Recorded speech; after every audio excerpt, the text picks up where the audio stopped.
Hey, it's Mike, and I'm back. I'm ready to do some Krishna updates and some other stuff. I probably got more stuff than I have time for, but we'll see how far we go. I got knitting cult lady. I got some stuff about mythology, and then I got some stuff that Rafael sent in. Some videos to take a look at. So I'm gonna try and squeeze all of that in. See what I can do. And let's get right to it with the opening. Let's see.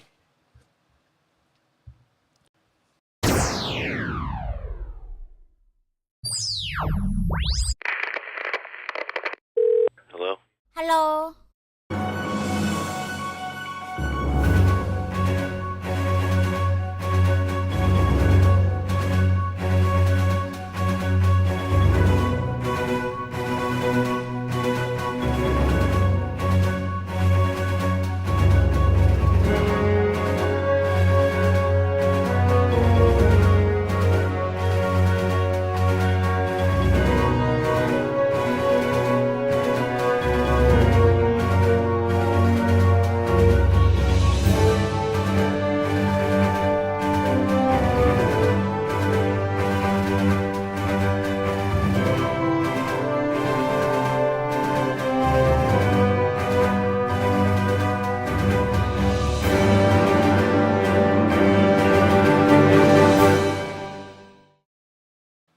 Hey, okay. So, yeah, we got Fake Human. Hey, how you doing? Great to see you here.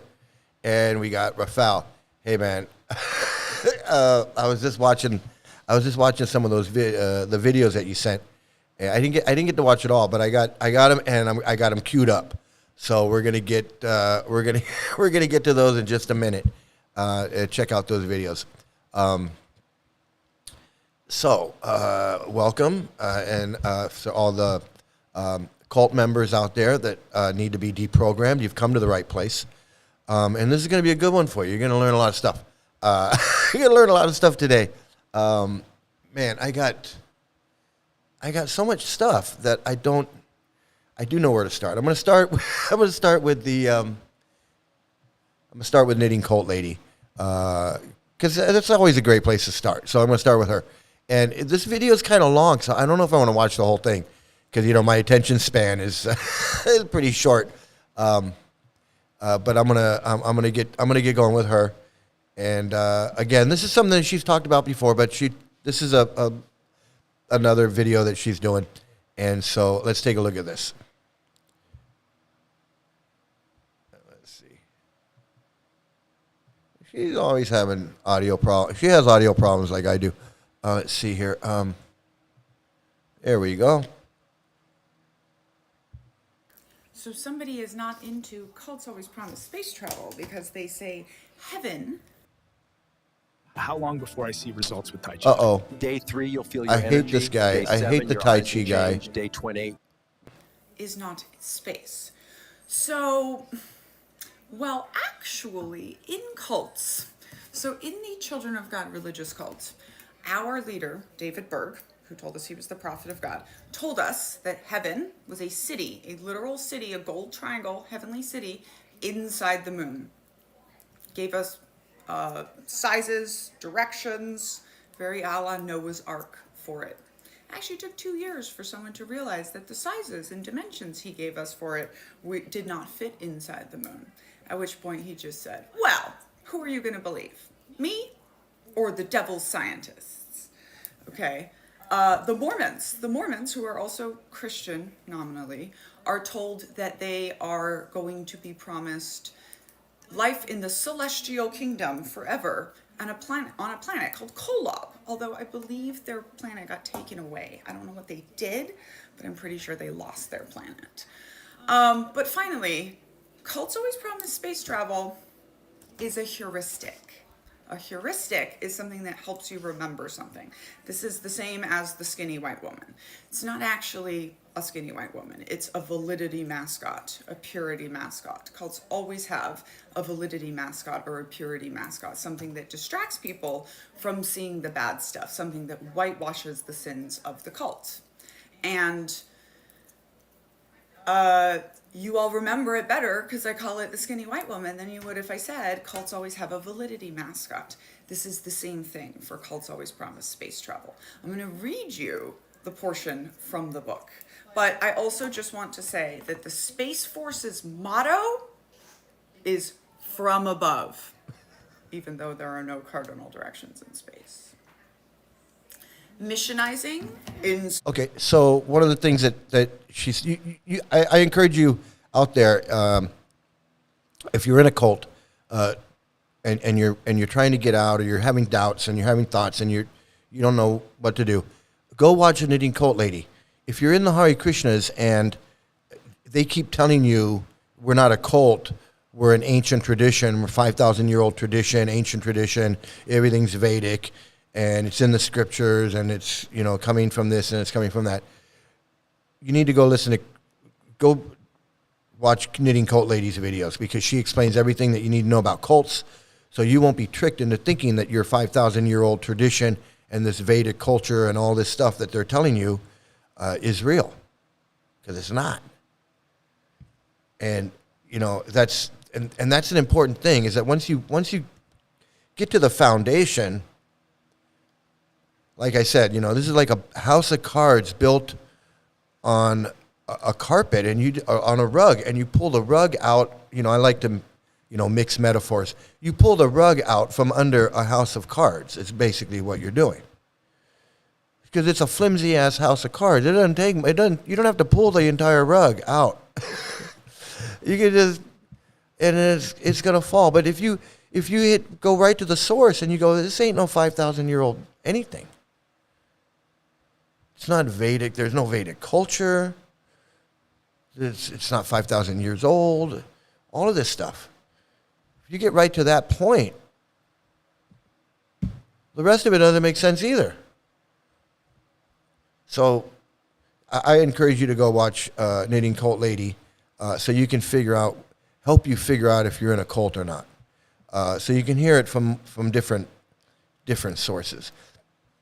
If you're not in a cult and you're just curious about Hare Krishna, Scientology, whatever, these different cults, I recommend you go watch her videos too, because you'll learn a lot. And maybe you might even want to buy her book, because she offers it all the time. So, but hey, she wrote a book, and if I wrote a book, I'd probably be advertising it every chance I got too. I can't knock her for that. But she's really good, and you can learn a lot. You can learn a lot from her if you're in a cult and if you're out of a cult.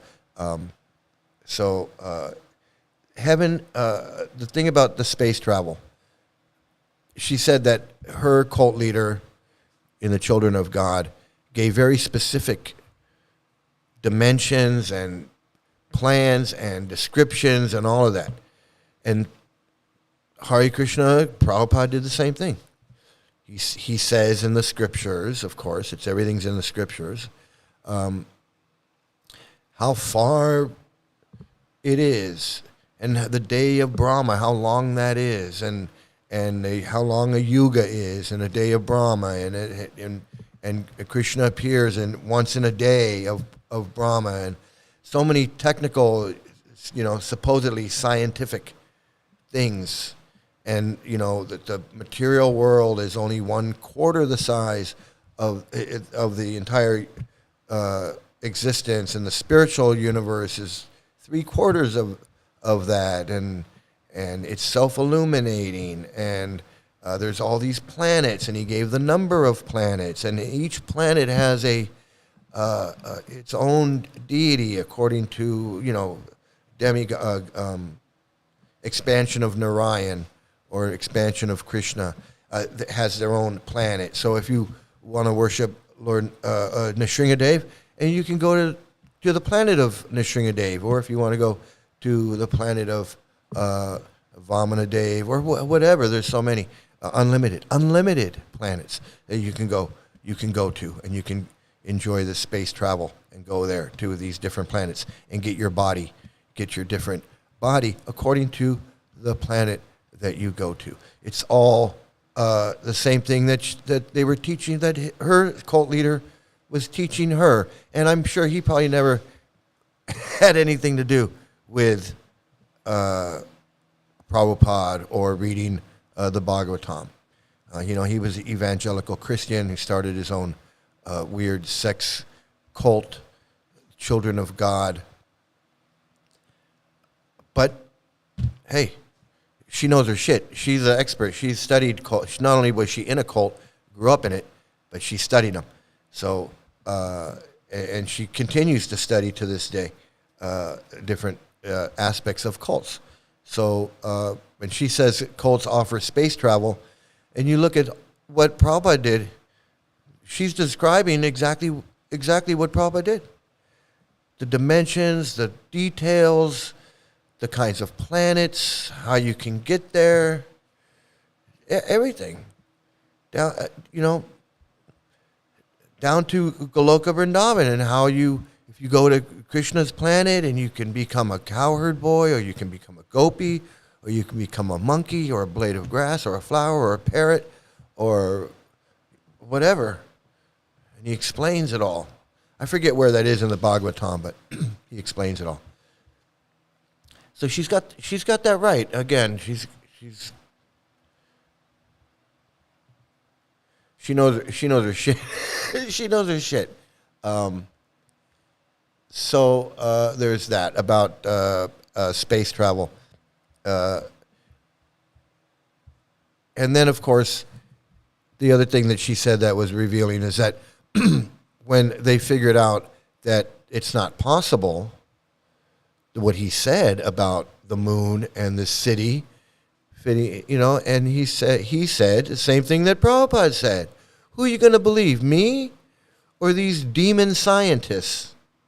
That's exactly what Prabhupada said, almost word for word. You going to believe me, your spiritual master, or are you going to believe these godless scientists that don't understand Krishna, that have never read the Vedas?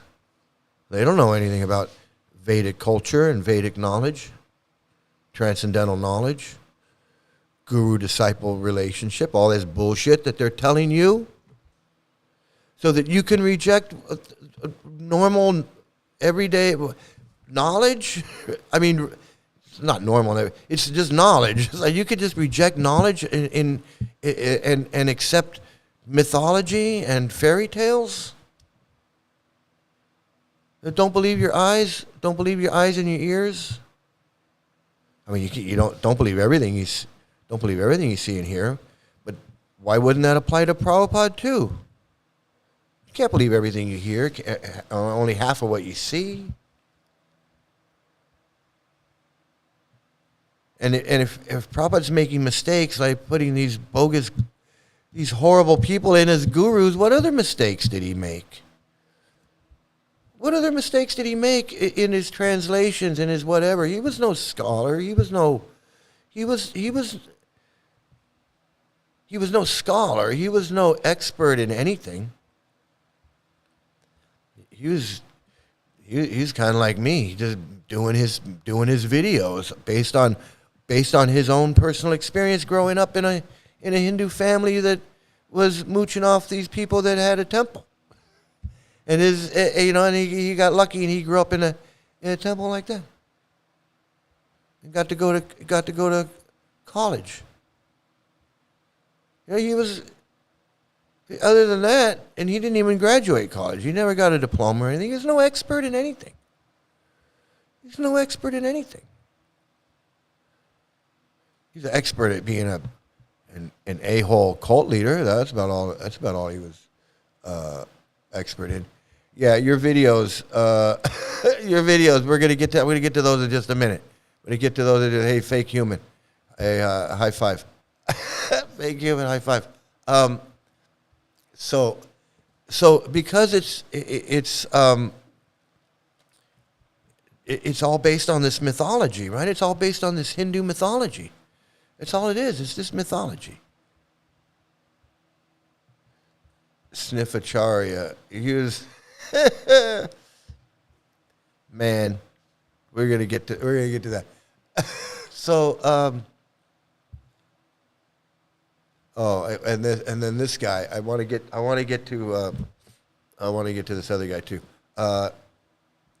I wanted to share a little bit of this video with the world's most renowned expert, a real scholar, a real expert in mythology. And when you say, he's an expert, scholar expert, that's basically what he was. And I'm going to just run this and run a little bit of it. Of course, I can't watch anything for too long. I always interrupt and go off on a rant. But this is really good. And for you cult members out there that are reading these books, reading these stories, and you think that this is all real, I got news for you. We got news for you.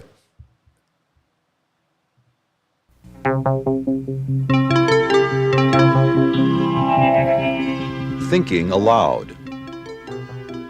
Conversations on the leading edge of knowledge and discovery with psychologist Jeffrey Mishlove.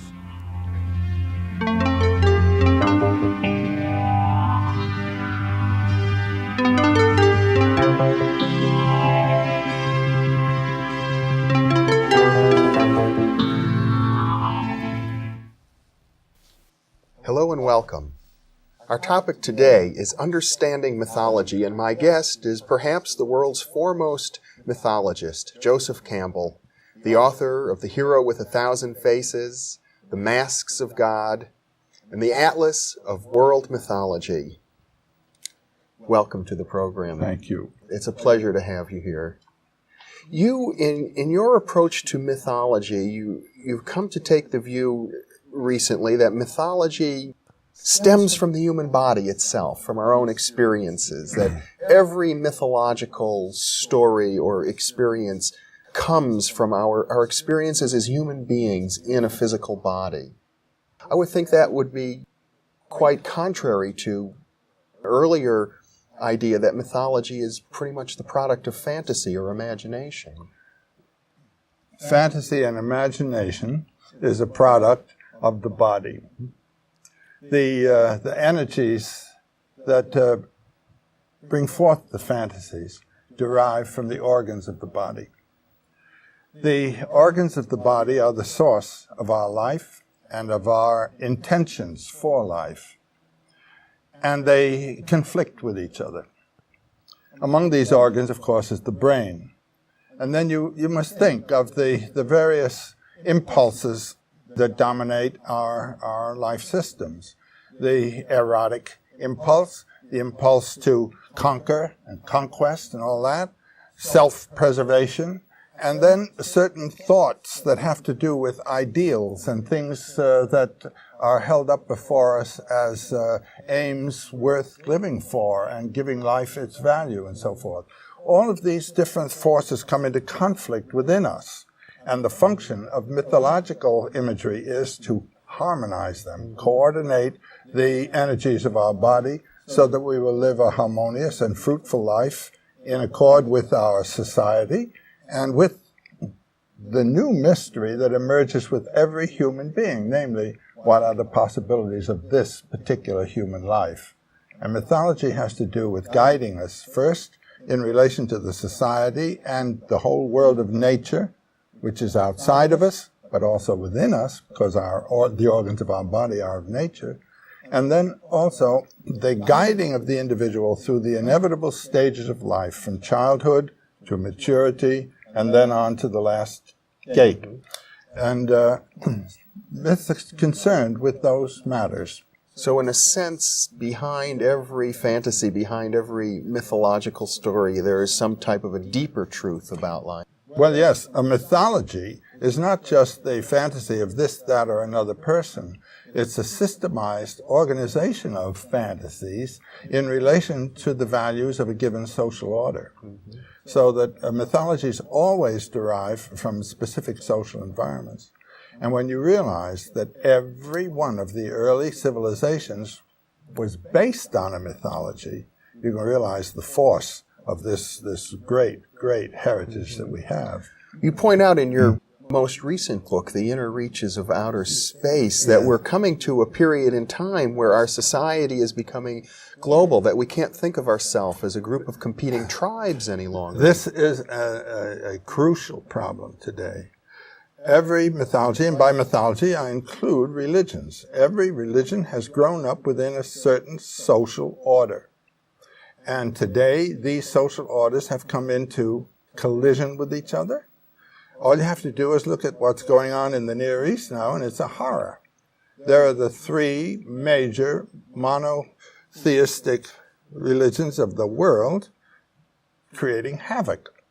I've been in Beirut. It was once a glorious, beautiful, darling little city, and now it's just hell, because each of these units of religion thinks it has all the values on its side, and it doesn't know how to open up and recognize those are human beings also. Their particular God is the one God, but it's the only one. They've given them three names, you know. You have Judaism, Christianity, and Islam there. They're all right out of the same box.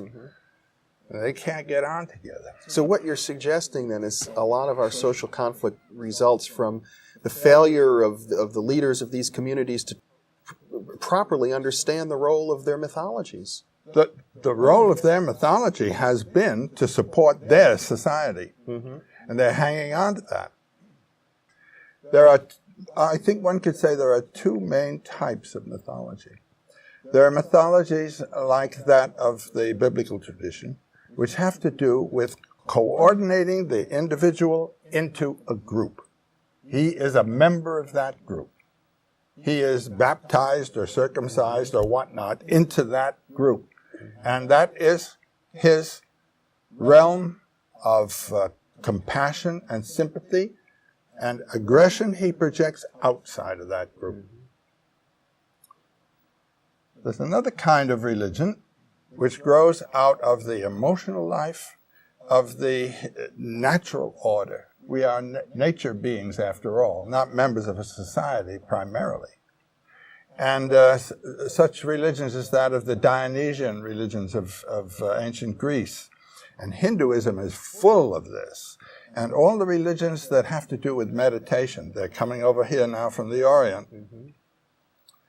And I suppose the shamanistic traditions as well. That's also inward, but the main thing for people today are these religions of contemplation and meditation, recognizing within you the powers that are those of the gods. You know, all the gods are simply projections of human potentialities.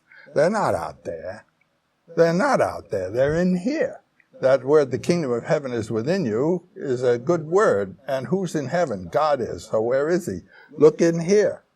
You have two kinds of religion, that which is addressed outward like that, and that which is turned inward here. I've noticed, though, that there seems to be, the boundaries seem to be becoming more and more fuzzy in today's world.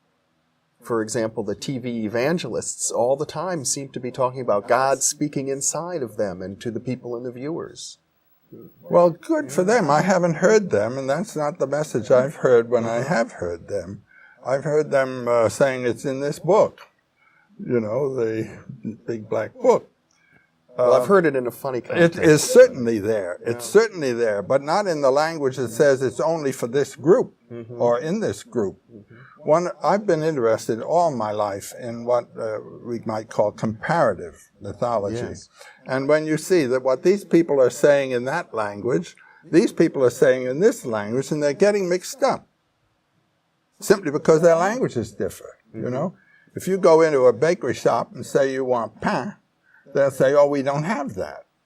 But you're asking for bread, which is what they have. And that's the way it is across the lines.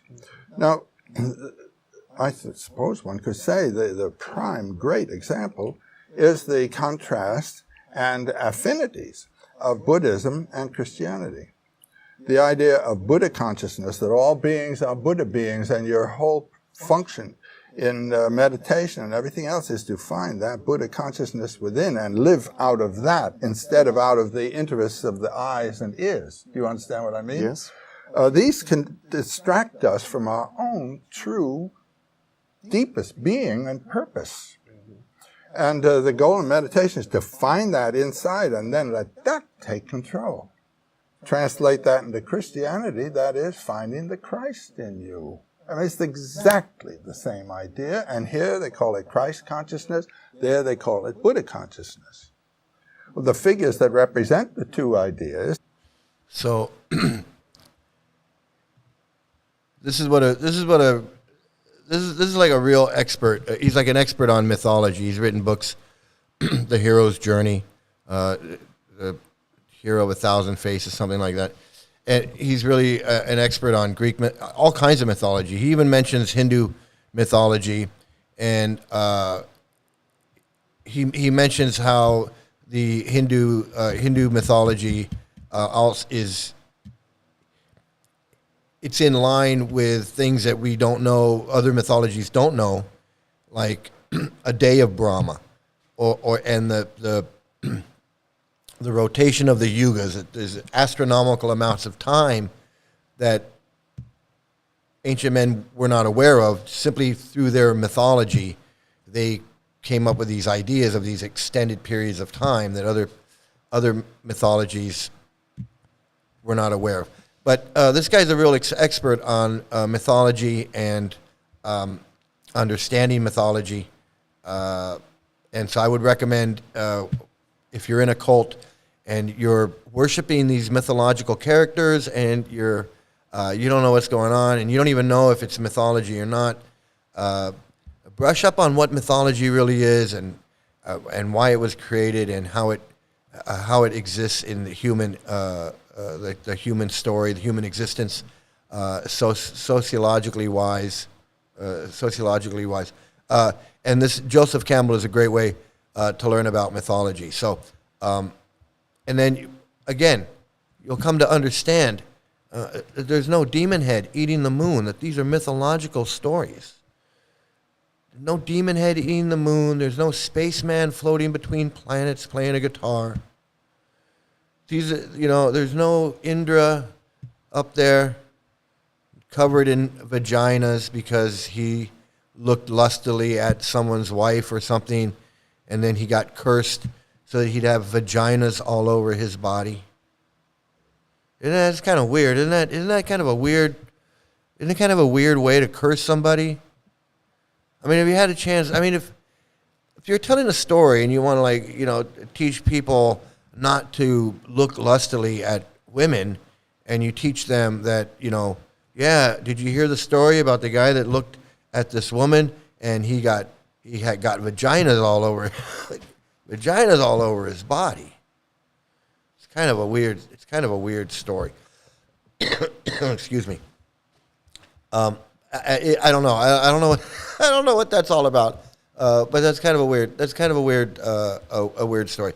So definitely, if you're in a cult, if you're in the Hare Krishnas, and they're telling you that this is Vedic culture and Vedic tradition and ancient tradition, 5,000 years old, and it's coming from whatever, you might want to check on that, okay? And if you don't believe me, you might want to check. You might want to check with someone like Joseph Campbell, who's a world-renowned expert on mythology, and you can do some research yourself and find out about what they're telling you. Okay, what they're telling you is not real. You gotta figure that out. So I don't know if I wanted to. There's a couple things I wanted to share, and I guess we're going to go with this. This is so weird. This is such a weird thing. Okay, so this is so weird. I don't even know. Okay, so this guy, this Hare Krishna project guy, this guy because I've done I've did a thing about him before. He's on here talking some weird stuff, and I just don't know where. I don't even know how to explain it or what it's about. But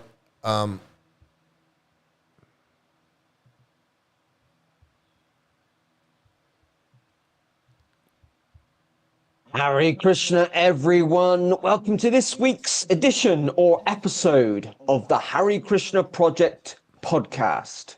This is episode number 185. Yes, 185, which means we are just 15 episodes away from our 200th episode. I am incredibly grateful to everyone who tunes in every week or every episode, because we're producing more than one episode a week at the moment. I'm grateful to you for tuning in to listen to our guest or our guests. And I'm also grateful for the feedback that we've received over the years. Do not forget, if you're watching this on YouTube and you haven't already, please hit the subscribe button so you can be kept updated about future podcasts and video productions from the Hare Krishna Project.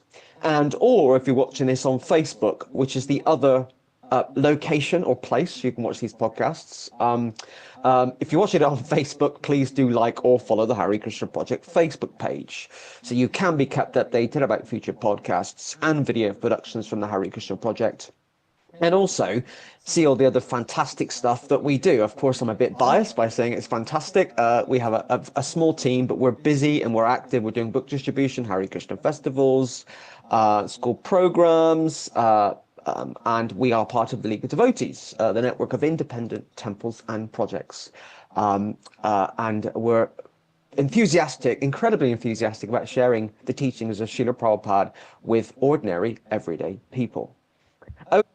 So he's proud that they're part of some independent network of devotees. So you can see he doesn't have ISKCON. I don't see an ISKCON logo or anything. But he just said, we're dedicated to Prabhupada's teachings and his books. And he's got the neck beads and his Hare Krishna project.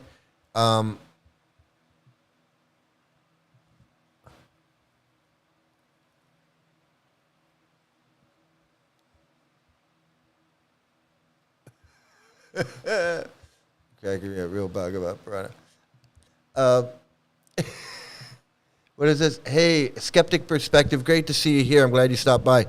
Hey, Mike, he's been basically reading off the Reddit post in the ex-Hare Krishna subreddit. A few devotees have exposed all this stuff on Reddit already. Yeah, it's not so much what he's exposing, but notice he's taking credit for the research done by ex-Hare Krishnas. Well, that's interesting. That's interesting to know. Yeah, I don't know what's going on because I'm not on Reddit. I don't read these things. But it's interesting. What you're saying gives a little bit of background about what he's talking about. And let me just continue a little bit here. Episode 185.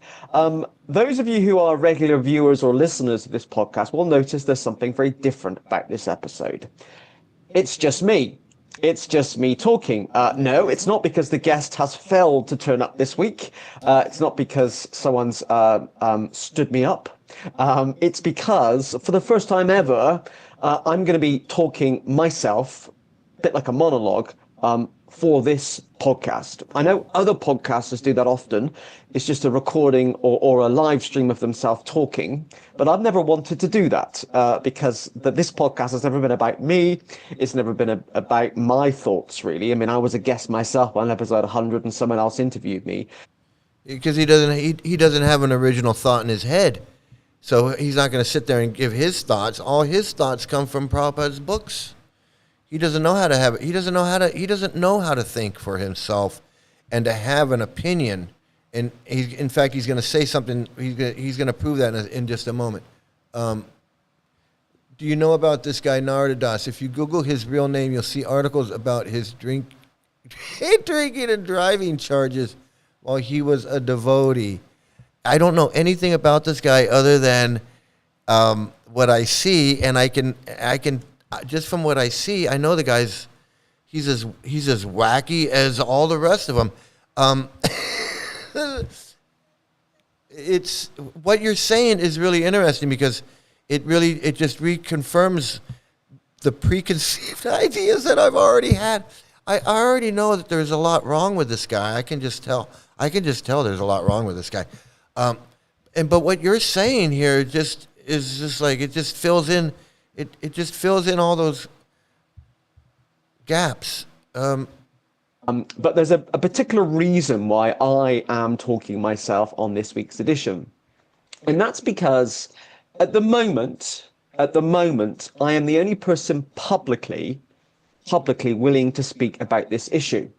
I've searched. Yeah, because you can't just go on YouTube and start making allegations about people, specific, detailed allegations about people. I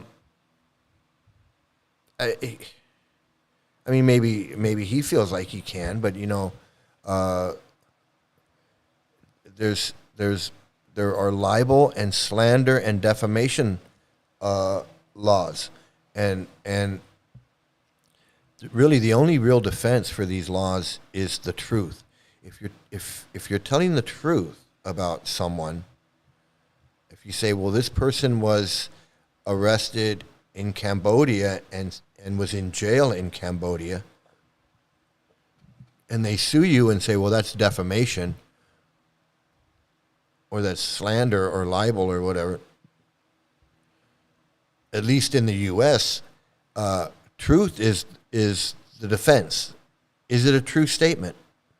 If it's a true statement, then it's not libelous or slanderous or defamation. It's the truth.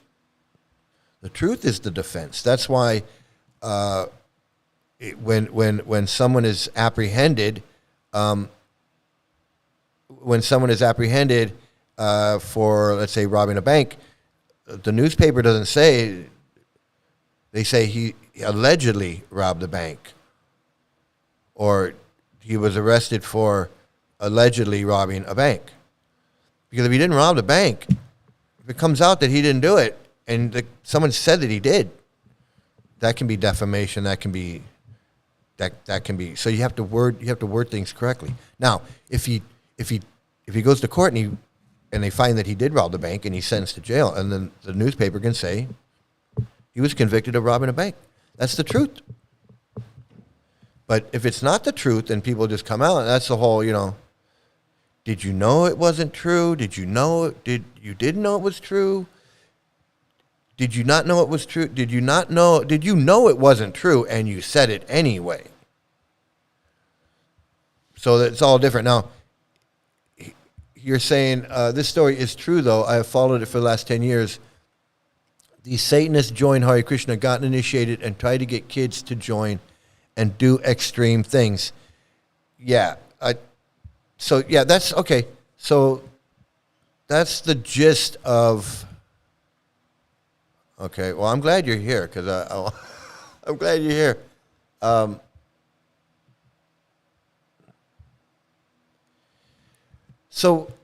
Right, but he makes some allegations on this video. I think he does, because I watched a little bit. I didn't watch the whole thing. I just watched a little bit of it, and he starts talking, and that's why he says, I'm the only one that wants to come out and say this publicly, because he knows that what he's saying, he's making some allegations about some people that, even if a bunch of people say, yeah, he did this, a bunch of people go, yeah, he robbed a bank.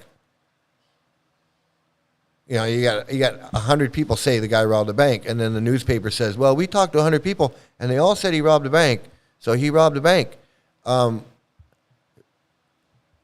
It still could be that could still be defamation or slander or libel if he didn't in fact rob the bank, or it hasn't been adjudicated that he. There's legalities, there's technicalities, and there's laws against defamation of character and laws against libel and slander.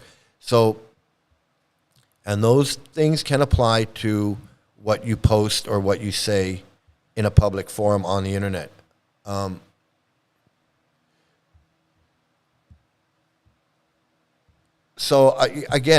don't know what's been I really, I don't know.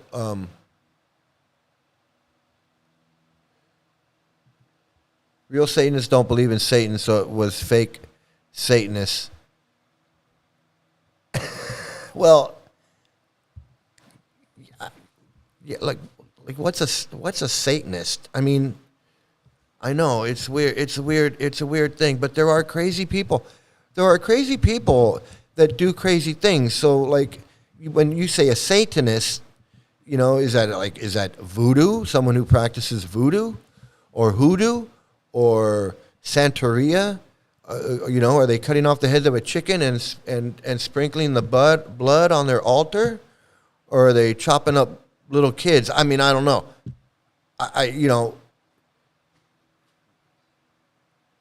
There's all kinds of crazy people out there. I know, right? Exactly. There are crazy people. Absolutely. There's like levels. There's levels. There's degrees of where on the meter are they on that crazy. The guy was a literal FBI informant. It's all documented. He was part of the Order of the Nine Angles, a Nazi group.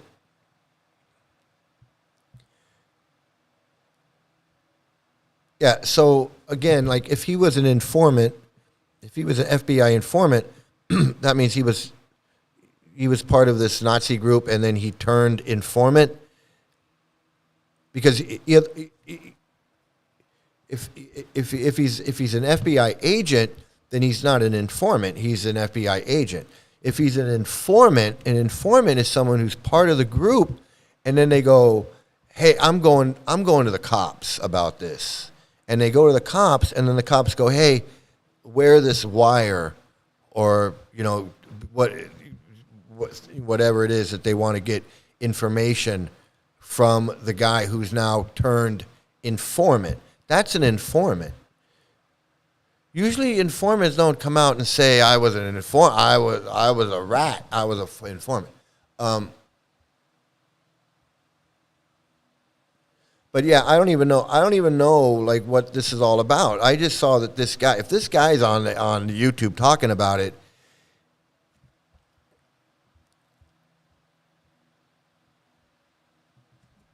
oh darn! The Order of Nine Angels is connected to the 764 cult. Yeah, I don't even know. I don't even know anything about this. They do harm children by exploitation and all sorts of things. Well, every cult is doing things. Every cult is a business, and usually that business involves criminal.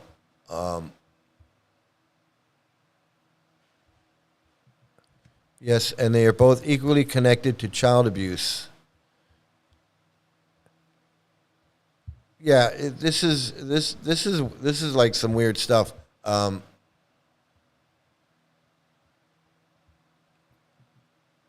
I'm very aware of that one. Yeah, I don't know anything about what's going on. I just know that this guy, the point of this, like this opened up a can of worms. This opened up a can of worms that I wasn't expecting to open.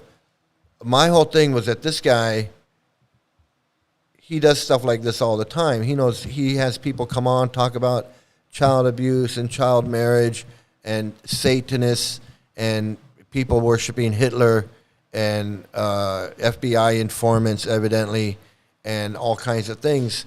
And yet, he doesn't see anything wrong with it. That was my point. This guy doesn't see anything wrong with this. He said he's on episode 190 whatever, 180 whatever, 185, episode 185. He's done 185 of these type of things, talking about these controversies. I got 185 controversies, but Prabhupada's not one of them. Okay, those are not Satanists. They're just sickos. I have a couple of friends who are actual Satanists. Yeah. Yeah, there's all kinds of wackos and weirdos. And people are so wacko and weird and crazy. That's what I was saying yesterday. He's an informant. He was given a serious sentence for racist crimes when he was young and ended up joining. They ended up paying him $100,000 to release a book publishing company where he released. Wow. So that's more than I ever wanted to know. I mean, well,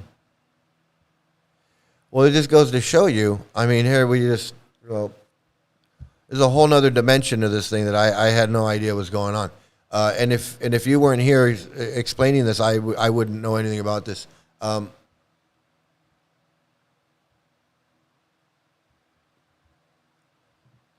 Satanic and Hare Krishna literature called Martinet Press.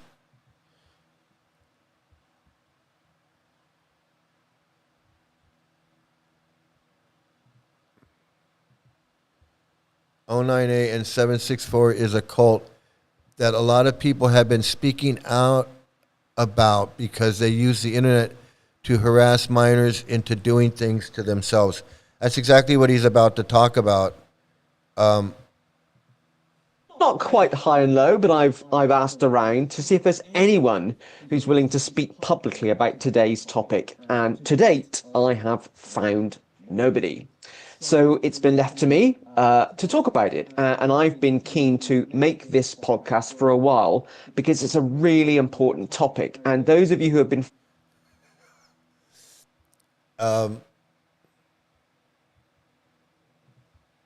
or harming animals or themselves and sending risky pictures, and then it gets worse. Yeah, that's really weird. That's weird stuff. This is interesting. Of all the crazy stuff he enables on his channel, and that was exactly my point, is that this guy, that was exactly my point, is that this guy, he enables, and he's just got a weird, it's a whole weird thing going on with this guy. That was my point. And then you say, funnily enough, this one is legit because it comes from my Reddit post. That's really interesting. It's really interesting that he stole your Reddit post. He didn't give you credit. He didn't give you credit for it. That's basically like plagiarism. But we know how Hare Krishnas are. They don't have a problem plagiarizing.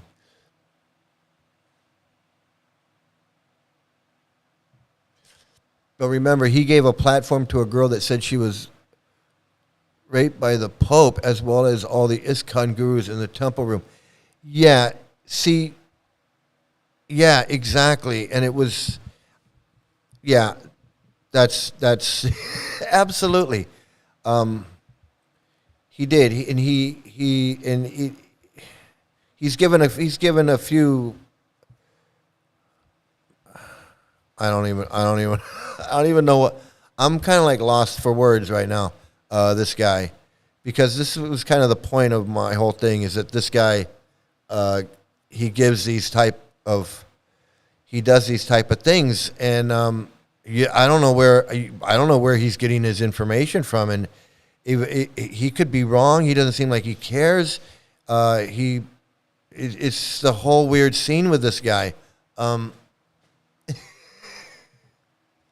How come I'm not at all surprised this stuff is connected? Being aware of all of it should tell you all you need to know about all these cults. Queen of Karma, I agree with you 100%. And I've heard about some satanic elements in the Hare Krishna movement. There's been rumors about satanic elements in the Hare Krishna movement. Again, they want to use that to kind of like shift blame from the cult to the individual cult member. And I can understand that. If you got wackos joining, I understand that. But really, one has nothing to do with the other. If you have wacko neo-Nazis joining a cult that's already like a neo-Nazi, that's already a wacko cult, then it's kind of hard to like figure out who's who and what's what.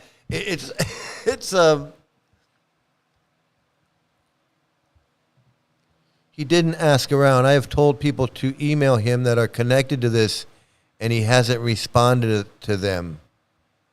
Yeah, you know, first of all, if I was him, and I came across some information like what he's doing, you know, this investigating this person, and he just goes on there and just start, even if it's true, I don't know, I mean, you say it's true, and the other people say it's true, but I don't know if it's defamation of character. I don't know if I can legally go on YouTube and start broadcasting stuff, and you know, if I don't know it's true. What I say on my channel, I know what I know is true.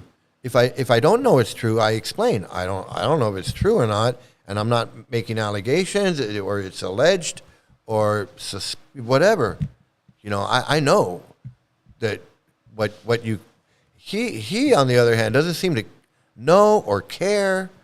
He just comes on and is like, hey, this guy was an FBI informant and he did this and he did that, and I mean, maybe it's true, maybe it's not, but I don't know. I'm not repeating. I don't even know if I want to show his. I don't even know if I want him on my video repeating stuff that he says is true. I don't know if it's true. You know what I mean? I mean, and I'm not saying I doubt you. If you say, well, this is all true because it's coming from my webpage. It very well could be.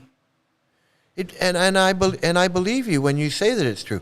But am I going to take the risk of some legal action against me for broadcasting something that defamation? I mean, I just don't know. I don't know what to say. Yeah, I believe you too. I just don't know. I just don't know. Everything you've said here checks out for both cults. I wasn't aware of the connection. Thank you, Lord. I have work to do tomorrow now. Right, Queen? I mean, it gets weirder and it gets weirder and weirder, and I have no idea what this is the first time I've hearing about this. Your comment on plagiarism was so good. A devotee once told me Krishna owns all copyright, justifying stealing. Krishna owns all copyright. Yeah.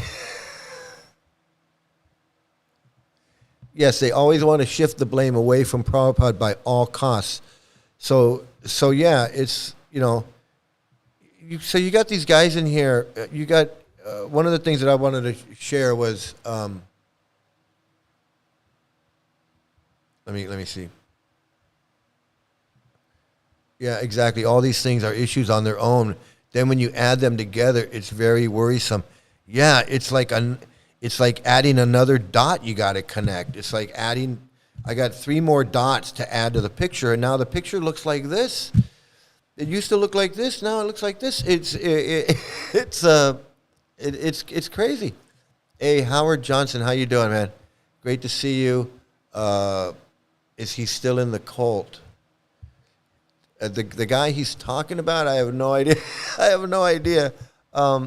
No, this makes sense based on what I know about people in other cults. They would find a home in Hare Krishna. Yeah, I mean, I agree with you. Like, and then there's a whole issue about these people that leave one cult and they join another cult because they somehow the high control group dynamics, they thrive, and I don't know. I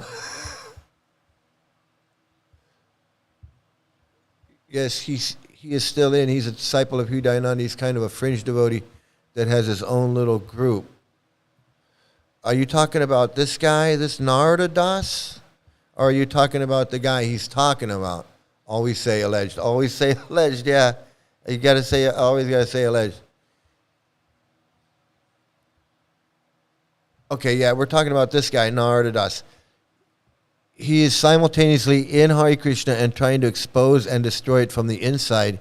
He thinks if he exposes ISKCON, people will believe Prabhupada.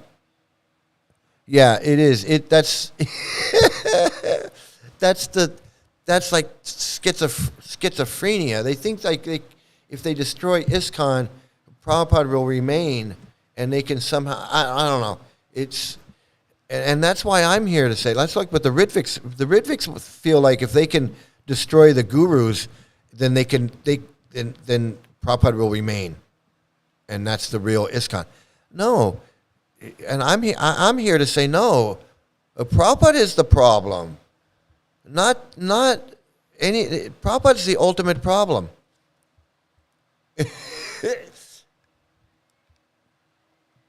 They come up with the craziest law-breaking excuses for their nonsense. Is quite disturbing. Yeah, they do. They can come up with any excuse for anything. They can pull any excuse out of the hat for anything. If they can excuse child molestation and pedophilia and allowing these gurus to come back in, then they can excuse anything. I mean, having an FBI informant let's say there was an FBI informant who was worshiping Hitler and putting guns and ammunition on an altar and offering it to a deity, some wacky, crazy. I mean, how crazy in the head? Well, Jayatirtha was offering drugs to the deity. So that's what I'm talking about. Prabhupada is teaching them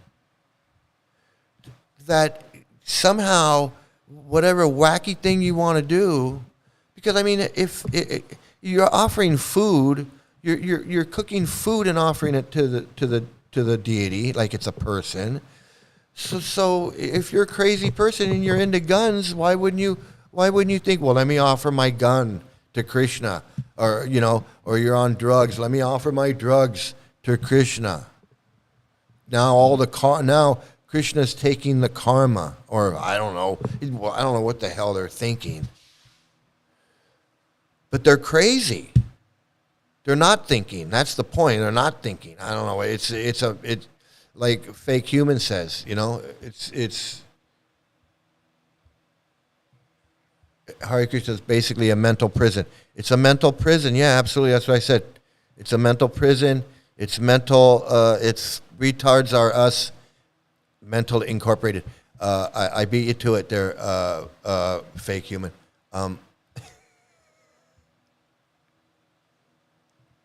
It makes sense he would like Prabhupada, honestly, based on what the 09A and the 764 people believe. Yeah, if they wanted a guru. Right. Right. So these neo-Nazis decide to get spiritual, and they go right for Prabhupada. I mean, it makes sense, right? He's sexist, misogynistic, he's racist, homophobic, all of that. He fits right in.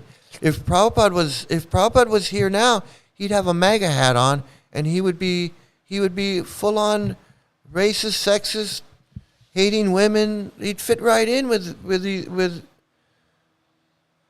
these right wing extremist neo-Nazi groups. The Prabhupada would be a Proud Boy or whatever. Proud Prabhus. The Proud Prabhus. That's what they are. They're the Proud Prabhus. Greener grass, gymnastics. These.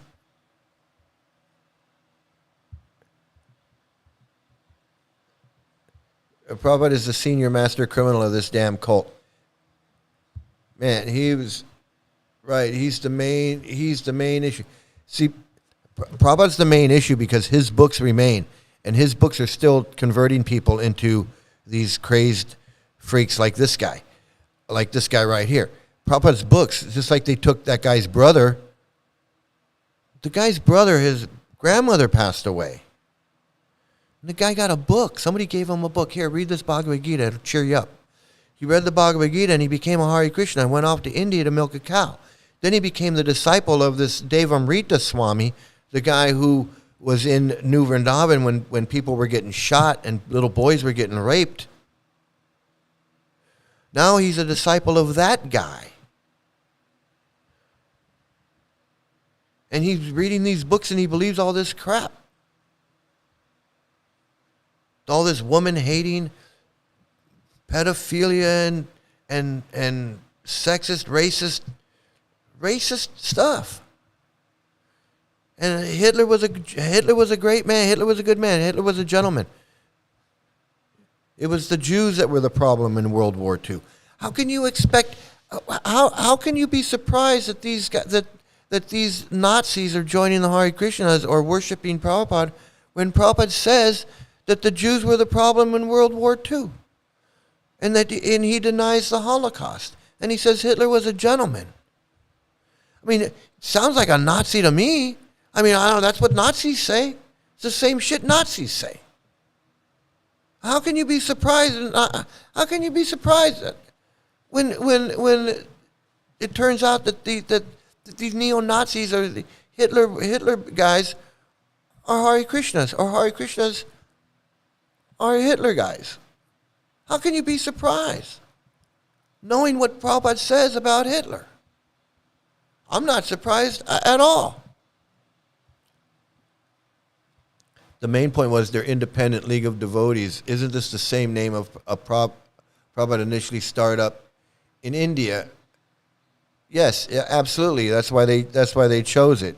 Kind of like to honor Prabhupada, we're going to call it League of Devotees. Like, I'm going to start a car company called Datsun in honor of Datsun. Right.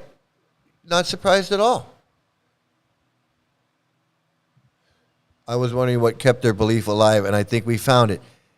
Yeah, I think we did. I think we found something. I mean, and this guy that he's talking about, this guy that he's talking about here in this video,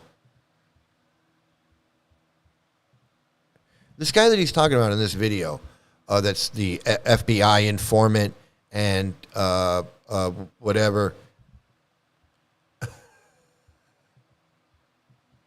Hey, have a good night. Thanks for coming in. It's always great when you're here. I love it. So yeah, check it out. I'd like to hear what you find out. Absolutely. Anyway, I forgot what I was saying. I got distracted and I totally lost my train of thought. But anyway, these neo-Nazis.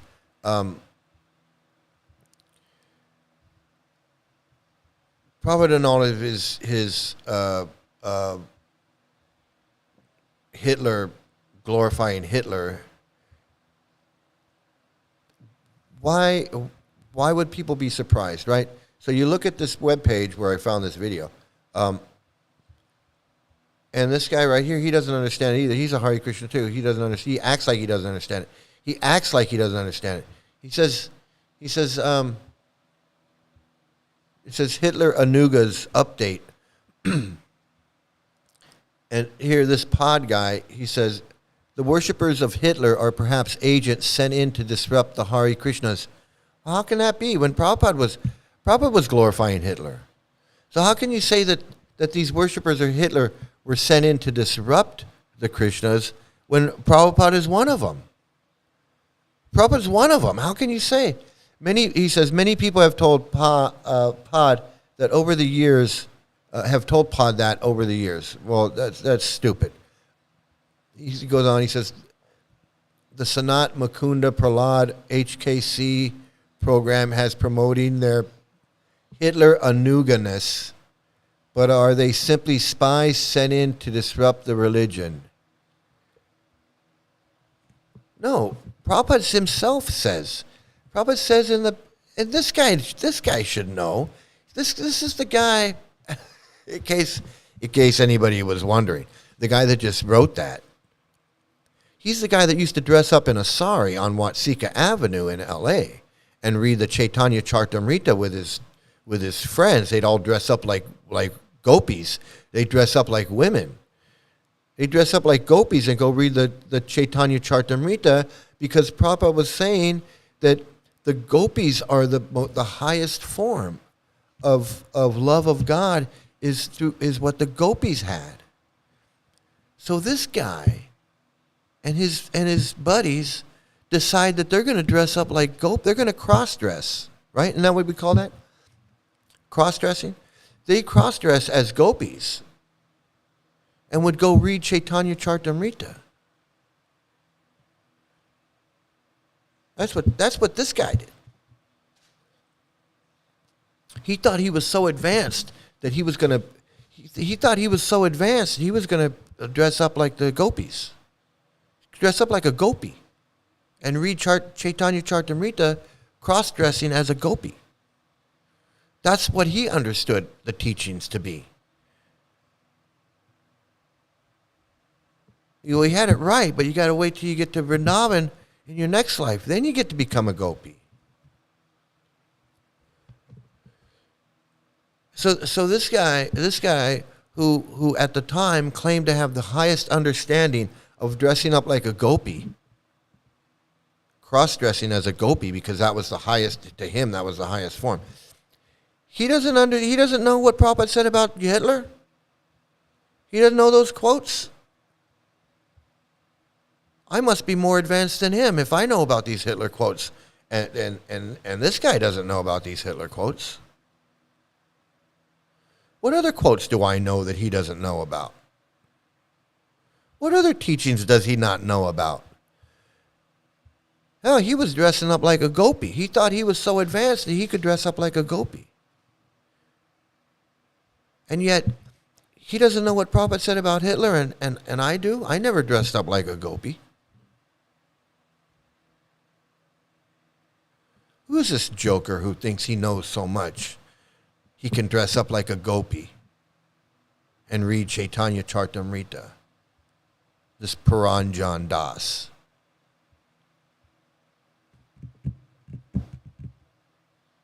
Who is he? Guy dresses up like a gopi so he can read Chaitanya Charitamrita? Is that's his mentality? That's his level of understanding?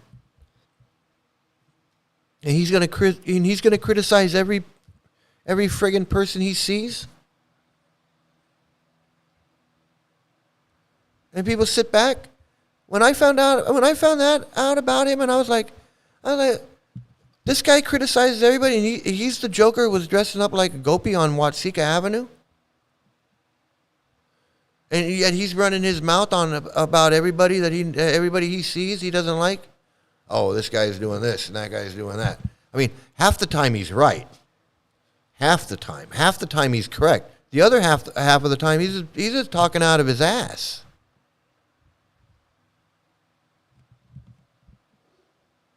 Like half the people that he's talking about on here, they didn't do nothing. Never did nothing to him, except say, "You're an asshole." Oh, well, now I'm gonna add you to my enemies list, and he adds people to his enemies list. I know because I got on his enemies list. That's when I realized the guy's full of shit. Half the people on his enemies list that never did anything.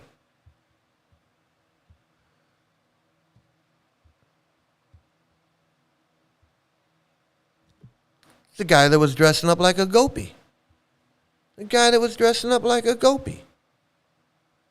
Thinking he was all advanced and on another level of understanding.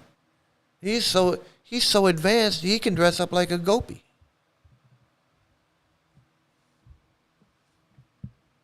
Where did he get that idea from? Something in Prabhupada's books.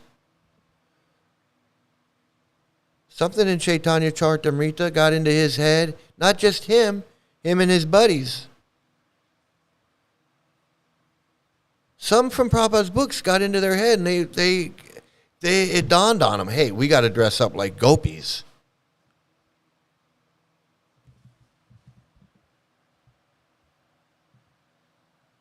You've got to remember, gopis are 11-year-old girls. Gopis are 11 years old. 11, 12, 13 years old. So they weren't just cross-dressing, dressing up like adult women. They were dressing up like little 11-year-old. They were gopis. Fucking sick, disgusting cult, man. And that's who this guy is. That's who this guy is that runs this webpage. He thinks he's a guru. because he wants to bring down all these gurus. Yet he was the guy that was dressed up like a gopi. And he's going to criticize everybody. And he don't know that Hitler, he don't know that Prabhupada, all the things that Prabhupada said about Hitler. You got to be kidding me. He don't know. He's going to act all surprised. Oh, there's people worshiping Hitler. We have devotees that worship Hitler, and oh, well, maybe they're really from the FBI or the CIA, and they just came in and infiltrated the Hare Krishnas to make the Hare Krishnas look bad. Yeah, sure. Yeah. You know what? That's exactly what happened. Fucking idiot. So I came across this video, and I gotta check a little bit. I gotta check it out. This is always goofy and fun, and excuse me. Hey Glenn, how you doing, man? I'm glad you stopped by to see what's going on. Let's take a look at this. Take a look at this goofball.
Jesus said to the woman at the well, that he's looking forward to worshiping in spirit and truth. God is looking. He's looking for this new kind of worship that wasn't seen even then. You know, there was what was that guy? The one I forgot. Anyway, one of the persons there in the Bible. He was I forgot his name, but anyway, he was a famous guy in the Bible there. And one time he danced in this ecstasy, about the glories of God when he was, he just started dancing. His wife thought he was crazy. He even says that in the Bible. She thought something weird here. See, nobody saw these things. They haven't seen this. And so Jesus comes along and says, the Lord is looking for this new kind of worship in spirit and truth. She said, we know who we worship. See, without worshiping by the way of the devotional spirit, the pure devotional spirit, we cannot know who we're worshiping. He's just God. See, God. Okay? See, so the Lord wants this so that we can know him. Otherwise, we don't really know him, you know? We don't know why we're here. You don't know his. What a fucking scammer this guy is, sitting there acting like he knows, like like he knows what Jesus said or thought or did or anything. It's just such bullshit. Yeah, what friggin'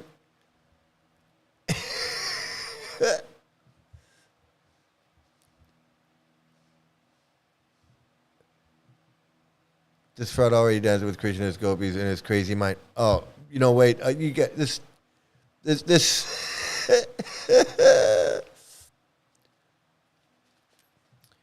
What drug is he on? Man, I don't know.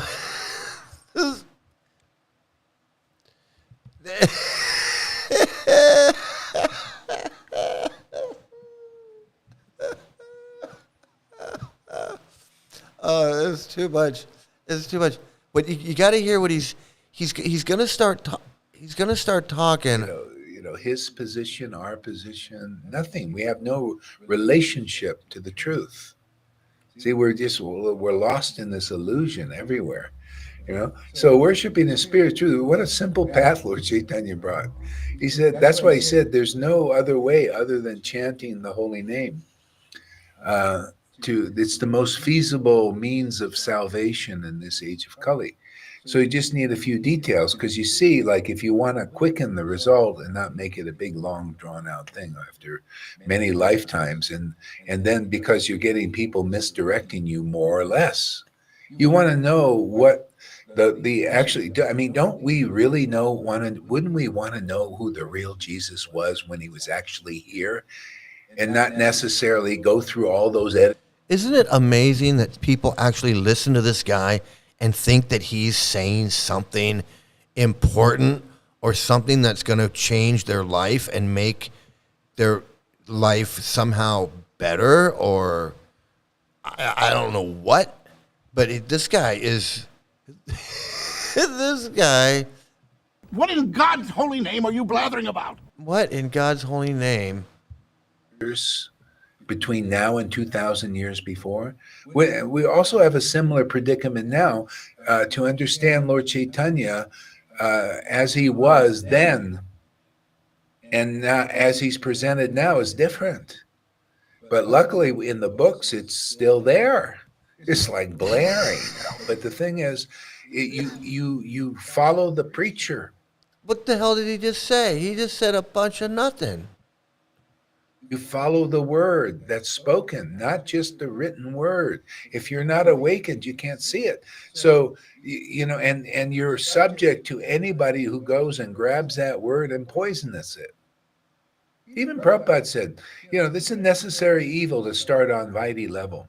It's just there's an evil in it.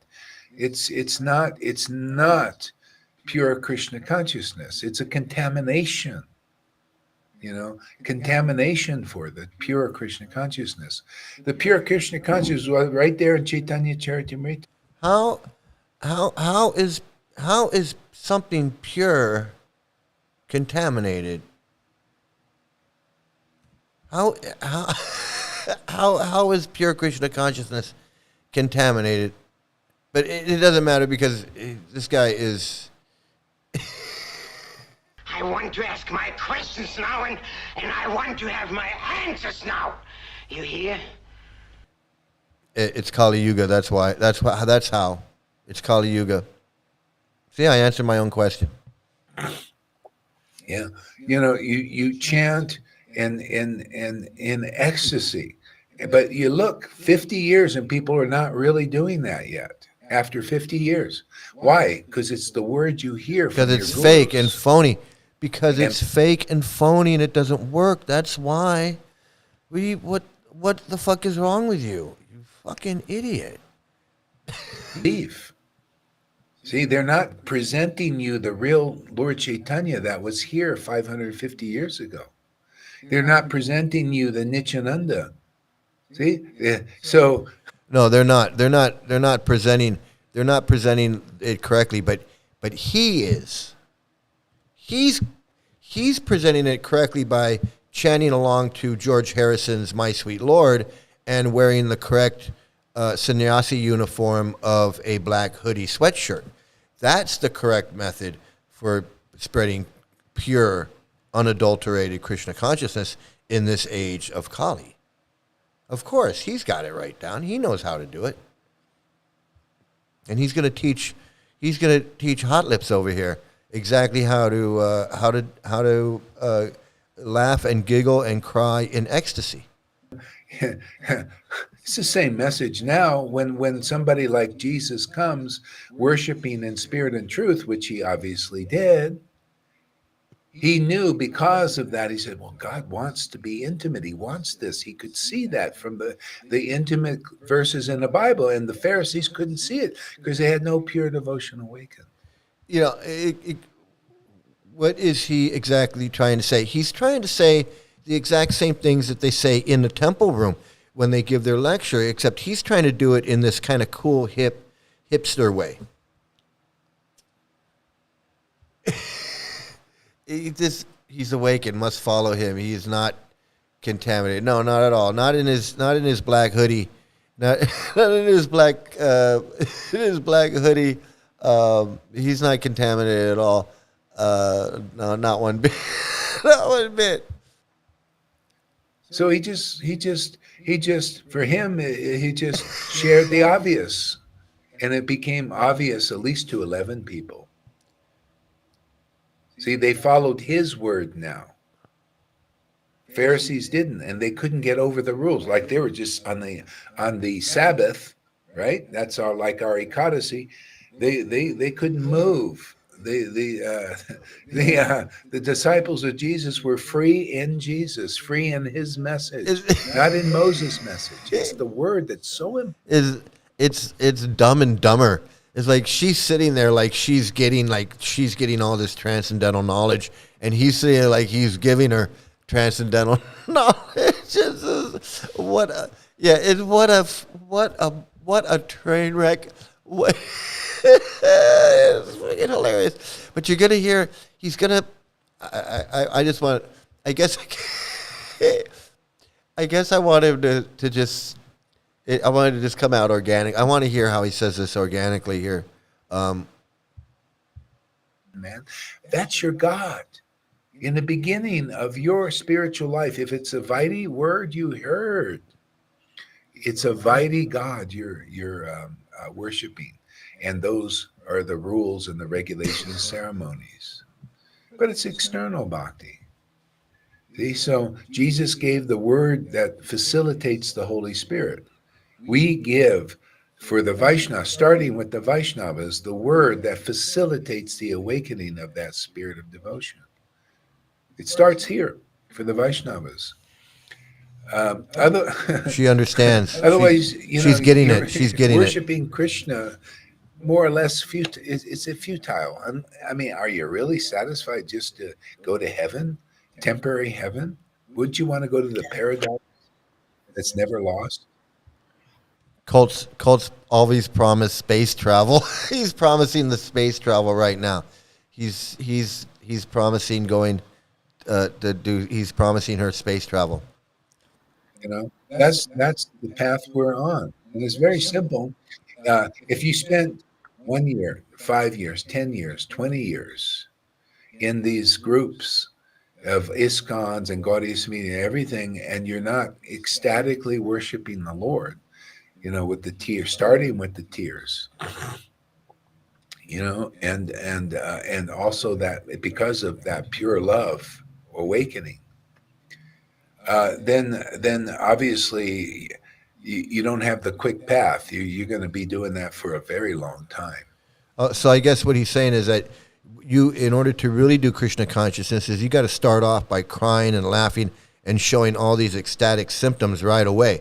If you're not, you know, why should it take you 5, 10, 15, 20 years to manifest ecstatic symptoms? And honestly, I guess he's kind of right. I mean, if if Krishna consciousness is real and it's true and it does everything it says and it's everything and it's all of these things, it should be so powerful it should knock you on your ass as the first time you say it. It should just elevate you right into the spiritual world. As soon as you go Hare, boom, you should just leave your body and go right. You should go right to Goloka Vrindavan.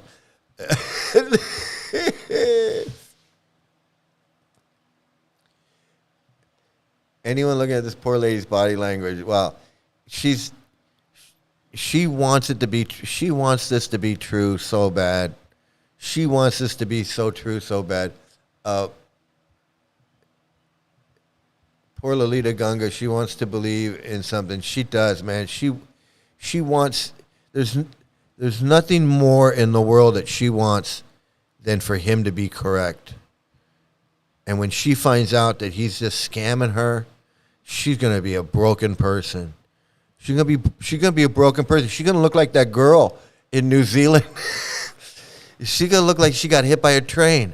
She's gonna look like she got hit by a train. She's gonna have that lipstick's gonna be all smeared across her face, and her eyeliner's gonna be all dripping down from crying. It's gonna be horrible. It's gonna be horrible. I shouldn't be laughing, but it's gonna be horrible.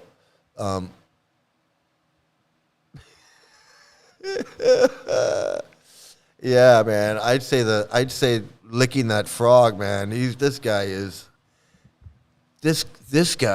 is high on his own supply. He's been telling people he's guru for so long. He actually believes he's guru. He really believes Prabhupada came to him in a dream. And you know what? And I believe that Prabhupada did. I believe that he did dream about Prabhupada. But that doesn't mean Prabhupada came to you in a dream. You had a dream. You had a dream. And Prabhupada was in your dream. And now you think you're Prabhupada. Now you think Prabhupada came to you, like Prabhupada was sitting wherever he's sitting, and he just said, it's 9:00. I got to go appear in Gaurahari's dream. Gaurahari wants me to appear in his dream. I got a 9:15 appointment for Gaurahari's dream. Let me scoot on over there. And he went walking over there with his little cane, and his bead bag. And he's like, "Hey, I'm here. You're dreaming?" And he's like, "Yeah, I'm dreaming." And he's like, "Oh, okay, I'm here. Guess what? You're a guru." And he put the whammy on him. And then now he's this guy. He's this guy. Hey, this guy over here. And now he's trying to put the whammy on her so she can start crying. And I think it's gonna work. Lifetimes. I think it's gonna work. I think she's gonna start crying pretty soon. If you chant without this ecstasy that you see here, this prema ecstasy. What happened to my computer? Oh my goodness! It gives us this deep vision of the Lord. See, in the vision of the revealed scriptures. You'll chant for millions of lives. He says right there in chapter 8, and that's what we see. You see at least 50 years people. Gurus, they're all chanting there. They go to Janaki's house. Janaki can tell the difference between ecstatic. Yeah, all gurus. I have a dream about the gurus. She had the gurus go to her house, man. She says fucking mundane. He's the These cussing are your gurus. He's materialistic. It's religious. He's the cussing guru. He's so cool and hip. He can swear. He can swear and cuss and use foul language and still get the point across. I mean, hey, why not? I mean, just because you're talking about the God's holy name doesn't mean you can't throw the F-bomb around there every now and then, right? I mean, What in God's holy name are you blathering about? I mean, just because you're talking about, I'm talking about Jesus, goddamn. I'm talking about Jesus and this motherfucking mission that he's on. I'm talking about Jesus Christ's motherfucking mission, okay? And Lord Chaitanya's goddamn golden age, all right? Fucking shut up and listen to me preach. It's like this guy is all over the place. he I'm a guru, goddammit. And fuck you if you don't think I'm a guru.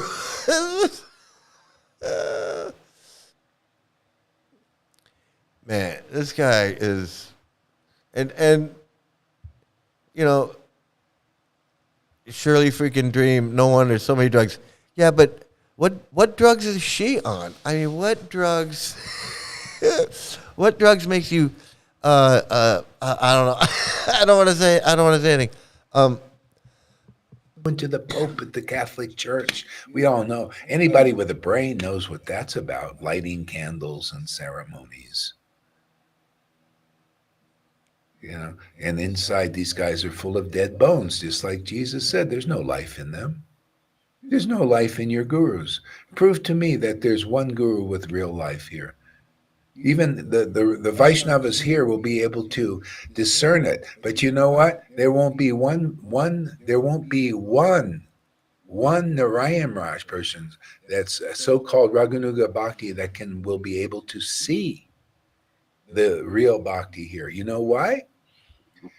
Because of what they're covered with, envy, jealousies, and Yes, we can't see that he's the real guru because we are covered by jealousy and envy, and we're contaminated, and we've got evil thoughts. We've got all this bad stuff covering our vision. We can't see that he's the real deal.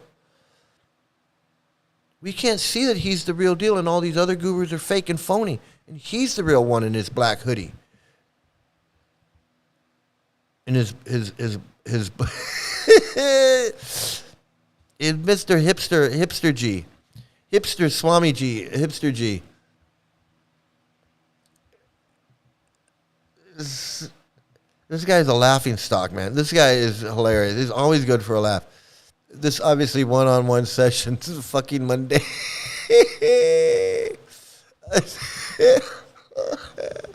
Yeah, this is a private therapy session. It's a private therapy session for him. He's the one that needs therapy. He's the one that's getting the therapy because he's in his mind, he's got to convince poor Lalita Gunga here that he's guru, that he's really a guru. He's like, look, Lalita, just because there's nobody else in here doesn't mean I'm not the real deal. and competition. That's a blindness. They won't be able to see it, even though We're blind. they're Ranga Bhaktas with no raga. See, that's why here I told you, if you want, you have to come to the point of appreciating the bhakti that the Lord is giving the devotees here. Because if you get envious and jealous, what's your difference? You stay on that Brahmin level or something lower. See? So I mean, I know it's tough. I know it's hard. I know it's. This criminal was Narayan Maharaj's disciple. He learned the ins and outs from the best fraudsters. See, yeah, that's what I thought. I knew he was a. I don't think he was a Prabhupada disciple, but he was in ISKCON for a couple years. He told me he was in ISKCON for a couple years and he left. And he didn't tell me that he went to Narayan Maharaj, but I had a pretty good idea because he's got the Narayan Maharaj beard. He's got that whole Narayan vibe. He really does. He's got the Narayan vibe, and he did learn how to preach with the Narayan sentiment and emotion. He definitely did. That's too funny. That's too funny. What is this? Kama Krota Loba blah blah blah. Yeah, the guy is something else. He goes on and he's False ego is pain, man. That's your crucifixion. You should be honored to be crucified here. And it's not physically, it's spiritually. I've been crucified. I know what crucifixion is. I died. Oh my goodness, he's such an amazing man, isn't he? He's such an amazing man. He was crucified, and he didn't die for us. He died for himself, of course. But oh my goodness, what a. So I wanted to share some videos that Rafael sent. links to, and I wanted to share these. They're pretty funny, and kind of disgusting at the same time. So here, the first one is this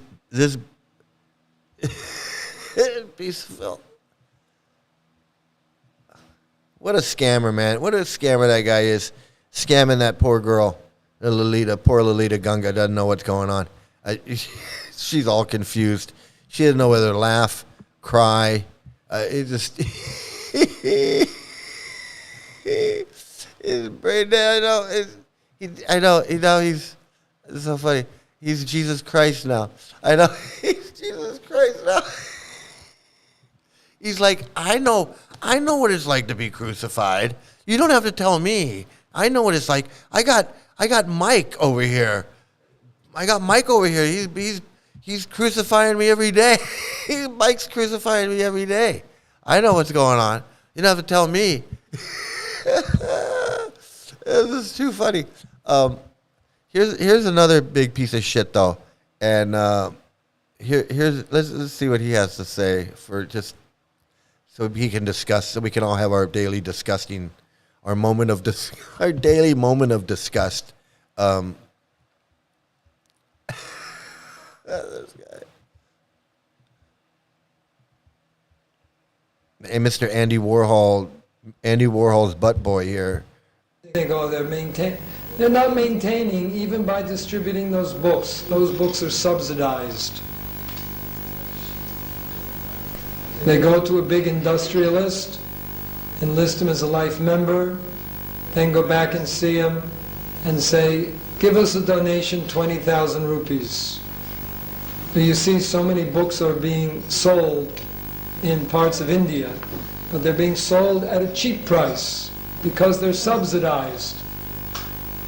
If they had to sell them at the price, that normal price, they wouldn't sell 1/4 of the books that they're selling. You see? So they're subsidized by big industrialists. If we had to support our BBTs in India on the profit from the books, there would not be many books printed. So you have to adjust according to time, place, and circumstance. If you go to Mr. Holmes a la Court, is that his name? Robert Holmes a la Court? Holmes a la Court. If you go and see him, he's not going to give you a check for $100,000 to subsidize Srimad Bhagavatams in Australia. But if you go and see Mr. Birla in India, he will. So we have to go in disguise sometimes, just like Krishna and Arjuna. And sometimes we have to trick the atheists, just like the atheist Jarasandha. And it was ultimately for his benefit because he was killed by a devotee. Well, there you have it. There you have it right there. So a couple things. How do I get this? So a couple things about this video. So that's Bhavananda. The guy was a real scumbag. He's still a scumbag. And I can say that because I think the truth is on my side. He's still in Mayapur, and he's still being worshipped to this day, giving lectures and having his feet washed or whatever. And he abused and did all kinds of horrible things in ISKCON when he was in Vrindavan. He pretty much got run out of Vrindavan. I think what I heard was the residents of Vrindavan actually ran some of these guys out. They didn't want him. They didn't want him there. He got ran out of Vrindavan, from what I understand.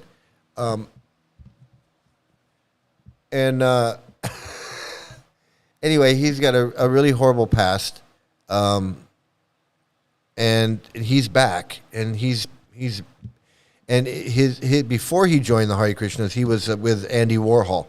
He was one of Andy Warhol's entourage, like male model guys, whatever he did with them.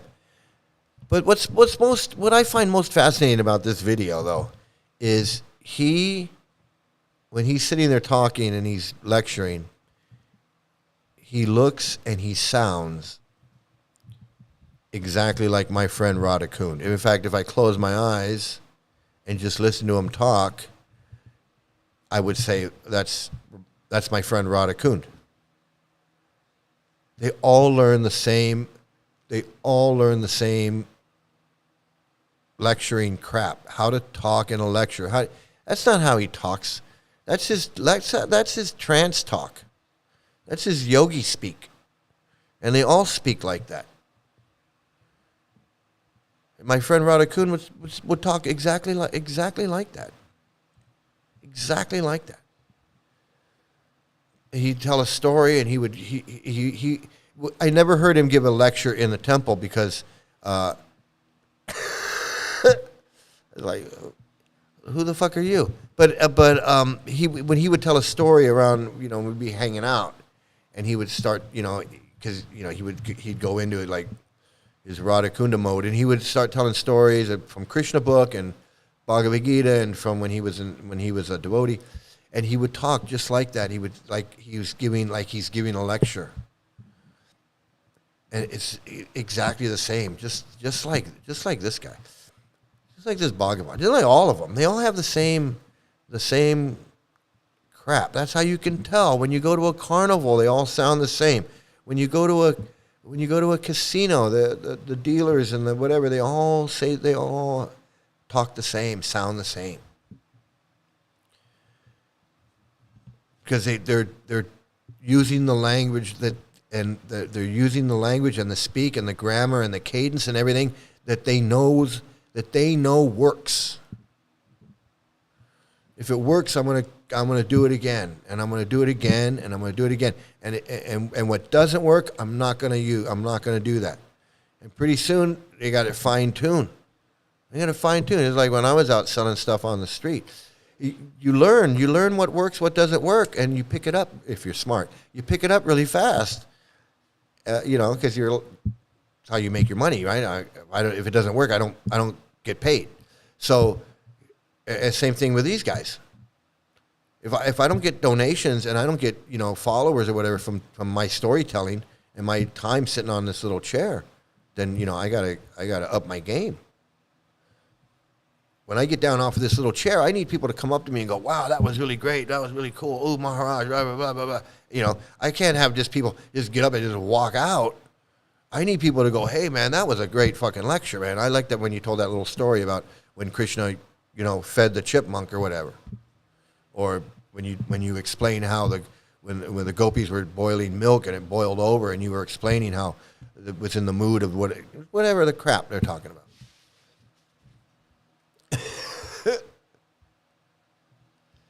He's on the board of directors of the TOVP, ISKCON Mayapur, fat salary servants, voluptuous. Yeah, and the guy belongs when did he pay his debt to all the devotees and all the disciples and everything whose lives he ruined or lives he fucked up?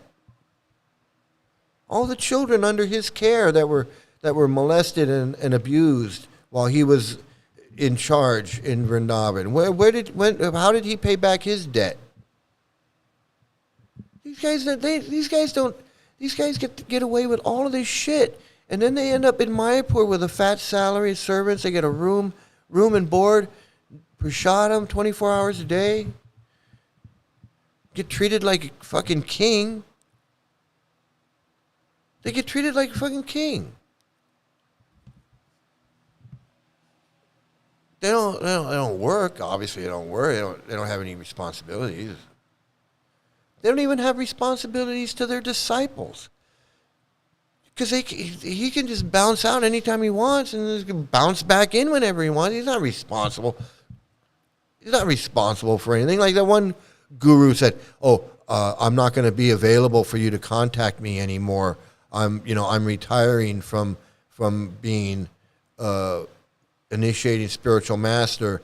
If you have any questions, though, you can address them to my assistant, and then the important ones he'll bring to my attention. Oh, wait a minute. When was that? When was that agreement?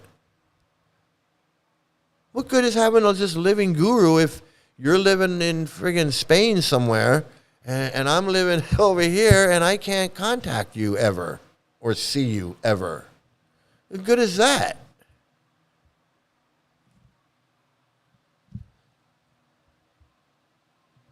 These guys, this whole thing is just a bunch of shit.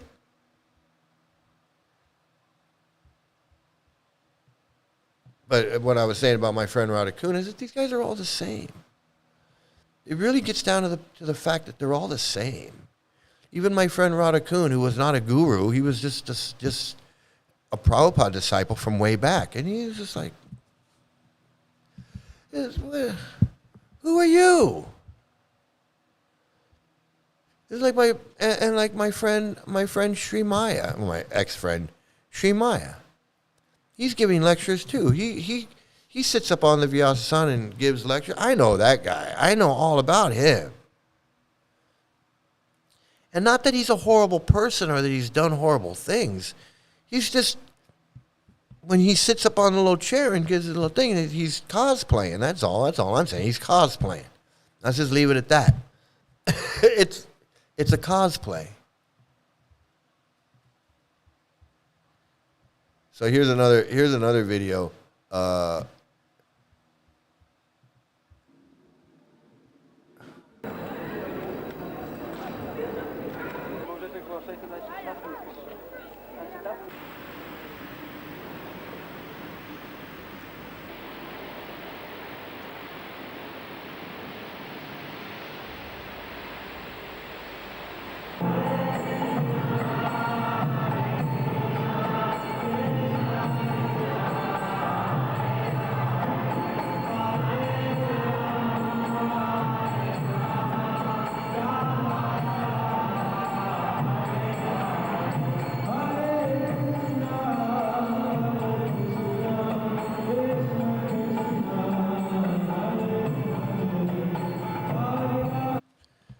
That's interesting, and I know this is a video that Rafal sent from when he was in the Hare Krishnas in the 90s, in 1992, I guess, in Poland.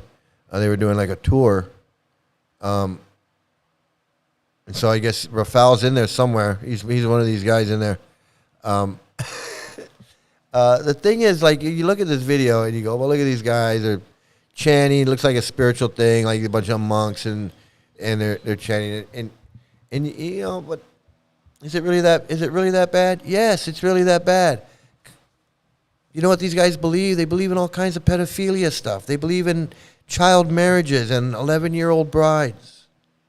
And maybe not everybody in there, not every boy, not every guy sitting there understands what he's involved in. Some of them do. Believe me, some of them are sitting there going, I can't wait till I get my 13-year-old bride. Some of them have heard and some of them know. Some of them don't. But they know about women having small brains, and they know about women liking to be raped, and women are 9 times lustier than men. They know a lot of that stuff. They know a lot of this shit. And if they don't, they should. And I ain't excusing them if they don't. I'm not excusing them if they don't. I don't get excused. I don't excuse myself. I go, man, I was in there for 20 years. And I kick myself in the ass for dismissing all the shit that I dismissed because I wanted it to be true. I wanted it to be real. I wanted to really be on a spiritual path. I wanted it to all be friggin' real. I invested in it. I've invested 5 years in this chanting. I've invested.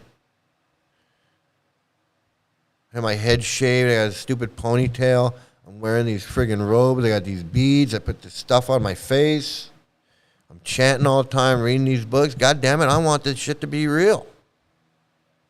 I want this shit to be fake, phony.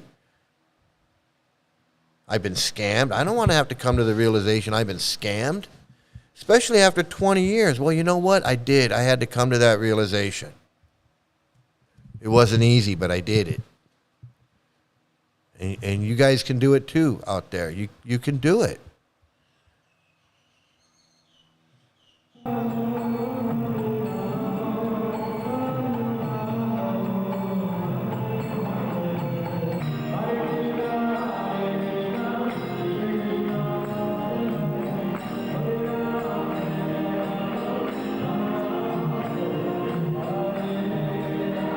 Who treats women like that? Who treats women like that? Who treats women like that where you like, go stand over there. We don't want you over here with us. We want you over there. You can't have any responsibilities and you're dumb and you're stupid and you have small brains. You like to be raped. Who treats women like that? And then call yourself a holy man. Call yourself a holy man, and then but you're a holy man, but you got to put on orange to proclaim to everybody that you don't want anything to do with women. You don't want to be around them. You don't want to talk to them. You don't want to sit with them or eat with them or any of that. What kind of holy man is that? I'm obviously I'm much holier than these guys because I don't need to wear an orange outfit. And I can be around all the women I want, and I don't go crazy. I don't go nuts. I don't attack them. I don't hate them. I don't attack them. I don't grab them. I don't have impure thoughts. I can go anywhere where there's women around. I can sit right next to them. I can go to a movie theater or a concert, and I can have a woman sit right next to me, and it's fine. I don't freak out. I'm like, I'm not freaking out.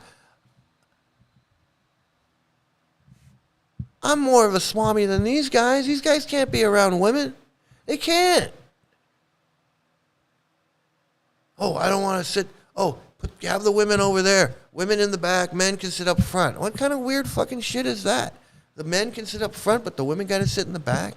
What are you? The fuck is wrong with you? You're not in control. If you were in control, you wouldn't care.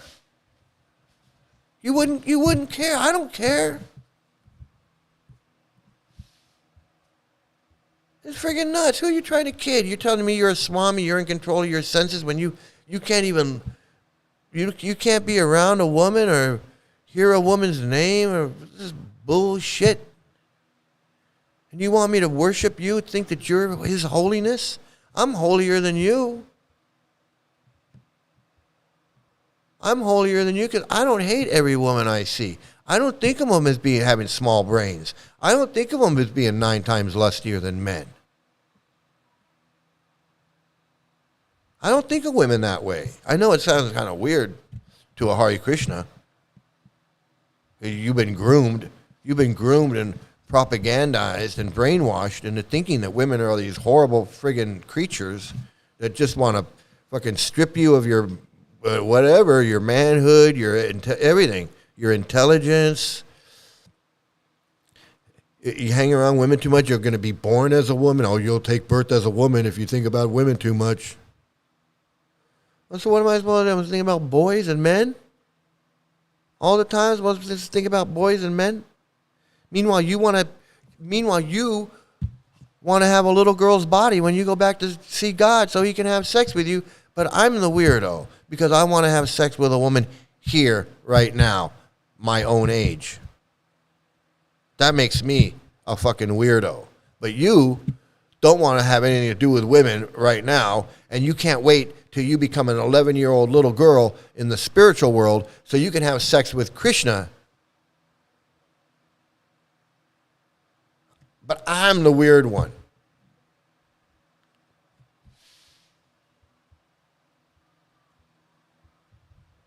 Fucking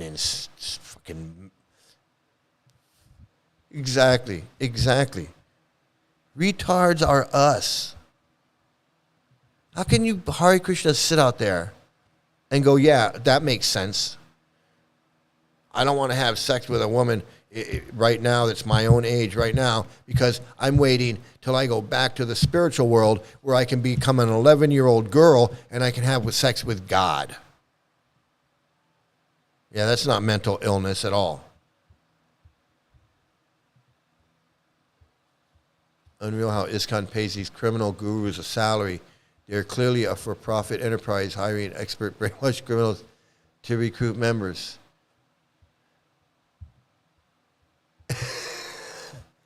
It is unreal. And when you see it for what it is, when you pull that curtain back and you see it for what it really is, that it's not a spiritual movement, it's not a religious organization, it's not a church. And you see it for what it really is. It's fucking disgusting, sick. Paying these gurus to scam people, give them false hope and false sense of security and a false sense of whatever it is. The cosplaying as cosplaying as gurus, and then people cosplaying as disciples, and no one's getting anything out of it except the gurus making money and the organization making money, so they can fund their big friggin' temples, so they can sell more books and make more money. That's all it is. I'm sorry to say it, but that's all it is. You want to have you're more likely to have a real, authentic, spiritual experience if you go down to Venice Beach and just join in the drum circle. Take a drum down to the drum circle, start banging on the drum when everyone else is banging on their drum, and the rhythm starts going, and people jump up and they start dancing around, and everybody's playing the drum, bum, bum, bum, bum, bum, bum, and everybody's playing the drum. That is a more spiritual. That's a much more spiritual experience than you're going to find at a Hare Krishna temple. Because a Hare Krishna temple, you're going to be fucking jumping around, dancing with a bunch of degenerates, a bunch of women-hating, racist, sexist, pedophile-protecting predators. And you're going to be jumping around with them?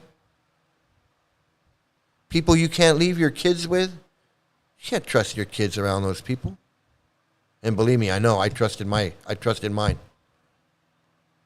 So I know what I'm talking about. You can't trust your kids around these people.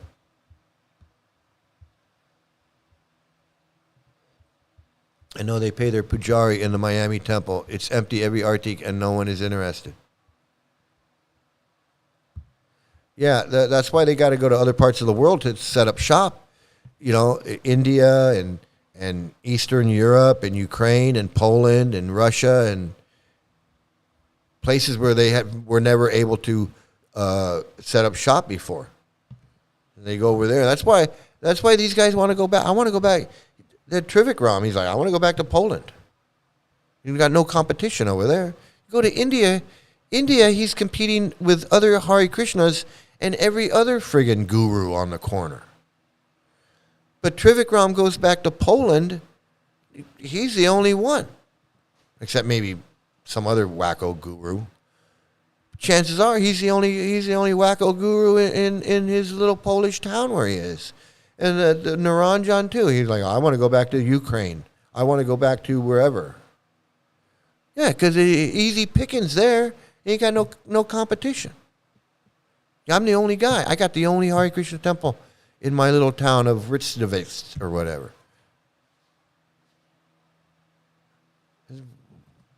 I can go there. Not only that, but I can go, and when I'm in Poland, I don't have anybody watching me what I'm doing. I can do whatever I want. If I want to fly over to Bangkok for a weekend or Amsterdam for a weekend or whatever, hey, no big deal. If I go to India, shit, everybody's over there. I go to Mayapur. Believe me, when you're in India, everybody knows what you're doing. It's like word spreads. Word spreads what's going on. Not even the Mormons pay their recruiters, bishops, etc. Yeah, well, Hare Krishnas will pay for what they need to, but they don't want to pay. They want everybody to do it for free. So, but if they can't get anybody to do it for free, then they don't have a problem paying. They make so much money, tax-exempt money. the Miami temple is really big and has a restaurant space and living quarters for the fanatics, yet no one wants to join. That's good. It's good. I'm so glad. I'm so glad. And the restaurant is always closed. It's good. It's good to hear. It's good to hear. Well, let me see. Should we do the wheel? Should we do the wheel? Is it time? Is it that time? Time to do the wheel?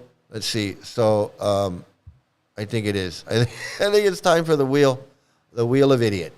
And this is quickly becoming one of my favorite parts of the show. And I know it's becoming one of your favorite parts of the show, too. Man, I've got certain information, all right? Certain things have come to light. And, you know, has it ever occurred to you that instead of, running around blaming me, given the nature of all this new shit, this could be a lot more complex. I mean, it might not be just such a simple, Exactly.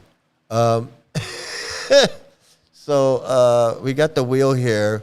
I did add Hare Krishna Project podcast, and we also got the Wisdom of the Sages on there. And anybody else you want to? Is there any last minute names you want to throw in there? I can add. I think I got room to add a name or two if anybody wants to. If anybody, we're gonna auction off a name. If anybody wants to suggest a name, we got the wheel, the wheel of idiot. The wheel is spinning. All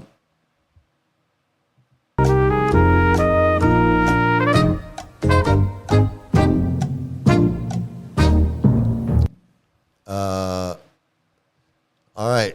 Nobody's got a name you want to add? Okay. So let's just go. We're going to go ahead and spin this thing.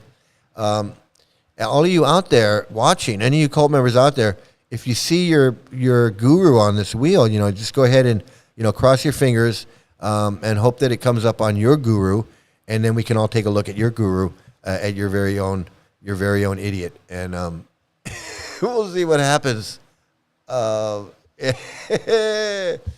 Yeah, here we go. Let's give it a spin, and we're going to play the music, and here we go.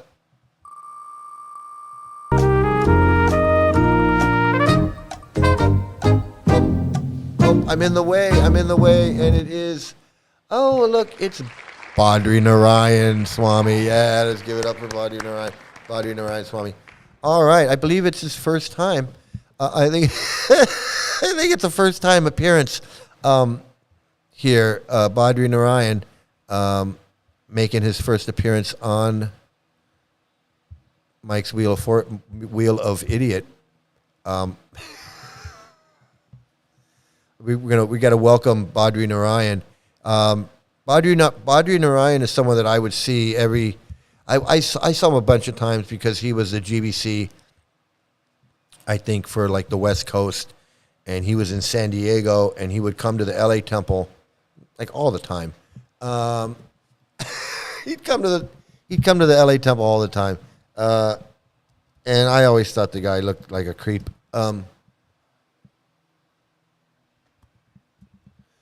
Isn't it kind of weird how I always thought these guys were creepy? I don't know why. Well, I guess I do know why, because they are creepy. But I always got a bad vibe from these guys. Badri Narayan Swami. Let's see if he comes up. Oh yeah, here we go. Let's see. This guy. Oh, yeah. Okay. So here he is. Like I said, here he is in the. He's actually in the LA Temple.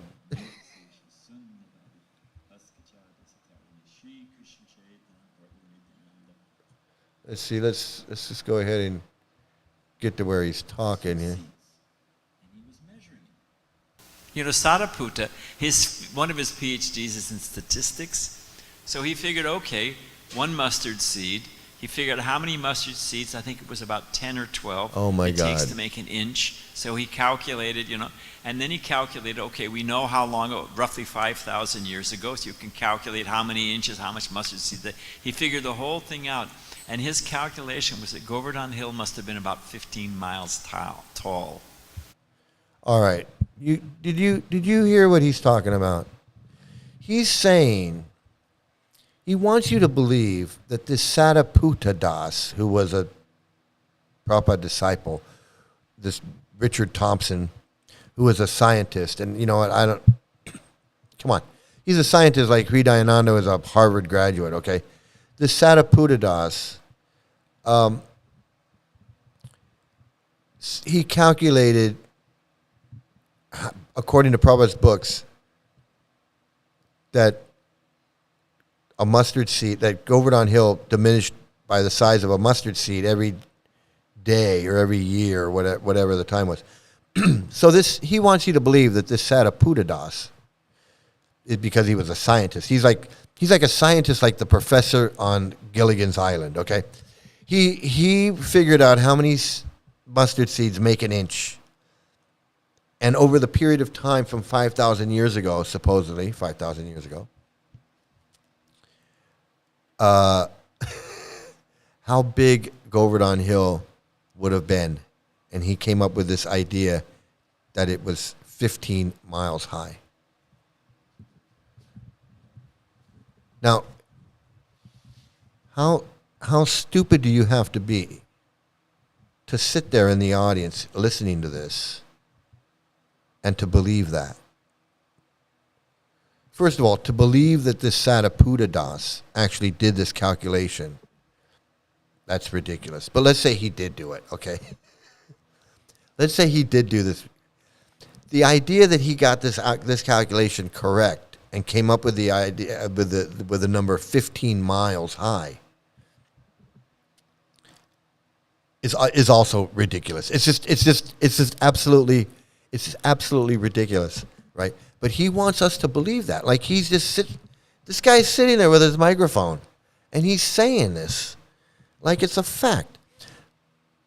And I would say to this guy, you know what? You got to go back and watch that video from the very beginning where I said, you want to know about mythology, you got to watch Joseph Campbell talking about mythology. That the stories, man, it's not real. There was no flying monkey carrying a Govardhan Hill and Govardhan Hill and Hanuman had to pee, so he put Govardhan Hill down while he was flying with it. That didn't happen. It's a story. It's a myth. It's a myth.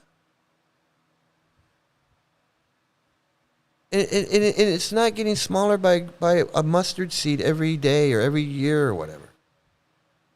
And there's no demon head eating. This is a guy that believes there's a demon head eating the moon. This guy right here. He wants you to believe these stories.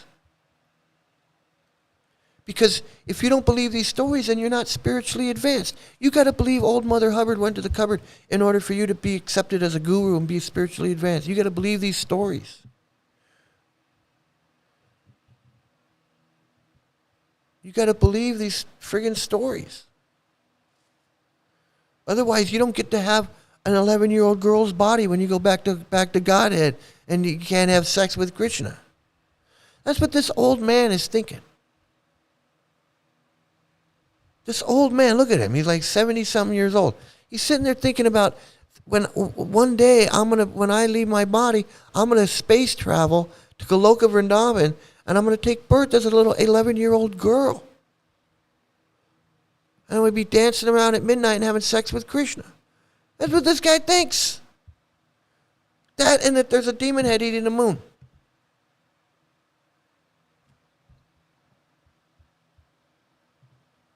Wacko Jacko, get him a straitjacket now, please. Yes, absolutely, man. This is freaking insanity. First of all, the guy's cosplaying as a 16th century woman-hating, cross-dressing Bengali. He's got to wear all the orange. He's got to have all the orange on because he's got to make sure everybody knows that he doesn't like women. And he doesn't want to have anything to do with them, and don't come around me. I don't want them anywhere near me. No women. No women. No women. No women. I'm more spiritually advanced than him.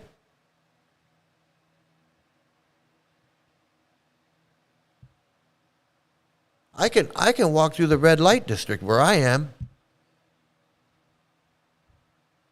I can walk right through the red light district. I'm not even, and the women over there going nuts. Okay, and I'm not affected by it. Maybe if I was 30 years old or 25 years old, it might be a different story. But it doesn't affect me. This guy, you think this guy could walk down Soy 6, a Soy Cowboy, or Walking Street? No way. There's no way. Sri Mukunda can do it. Sri Mukunda can do it. But I'm no guru. I'm no guru. I'm no Swami. I'm not no Maharaj. I am nothing. But I can do what he can't do. I can walk down Soy Cowboy and I don't freak out. I don't have to have sex with every woman I see. I don't have impure thoughts. I'm not running away. I'm not anything. I'm normal. Hell, I can even stop and have a drink. How's that? I can stop at a bar and have a drink. Girls running around, half naked girls running around everywhere. Doesn't bother me. It doesn't bother a lot of guys. There's a lot of guys walking around Walking Street, Soy Cowboy, whatever, and they're not freaking out. I mean, most guys are not freaking out. The guys that want to have sex or want to go talk to a girl and have a drink with a girl, they can go do that. But nobody's freaking out. This guy'd freak out. He'd freak out. Mr. Swami over here. You would think it would be the opposite. You'd think that he would be the most in control. That he could walk down Soy Cowboy and just be total Mr. Swami.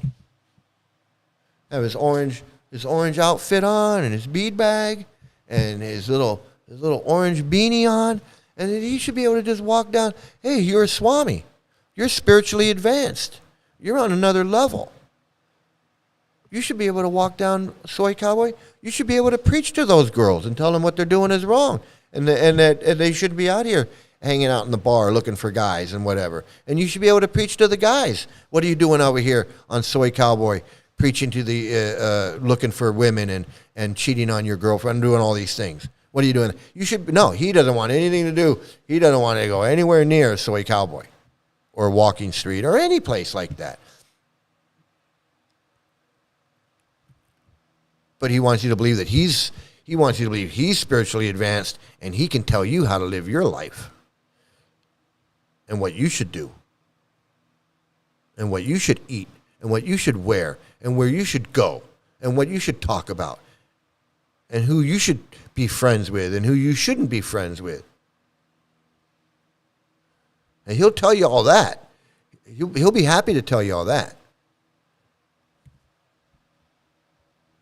But ask him if he can go walk down Walking Street or Soy Cowboy or the Las Vegas Strip or Figueroa or any street like that and see what he's like. Hell no, I can't. I'm not. That's no place for a Swami. Yes, it is.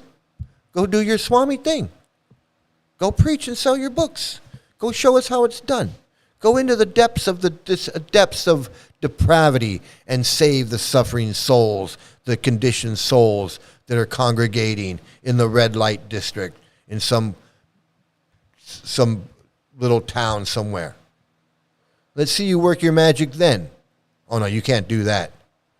You can sit in a nice clean temple on Watsika Avenue with flowers and chairs and microphones, and you can sit there and preach about how women have small brains and like to be raped and whatever the bullshit that you preach. You can do that. You fake fucking piece of shit cosplaying fucking. You see how these guys got? You see how these gurus got you tricked and fooled?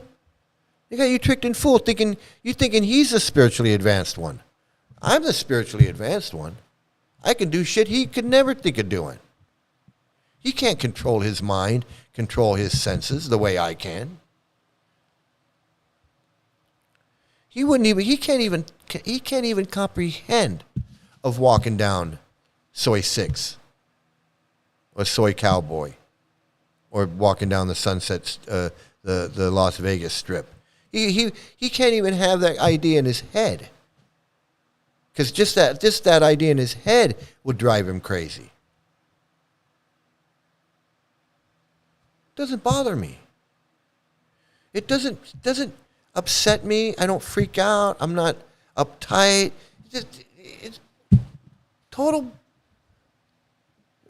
They got you so brainwashed that you see the world upside down and you think it's totally normal.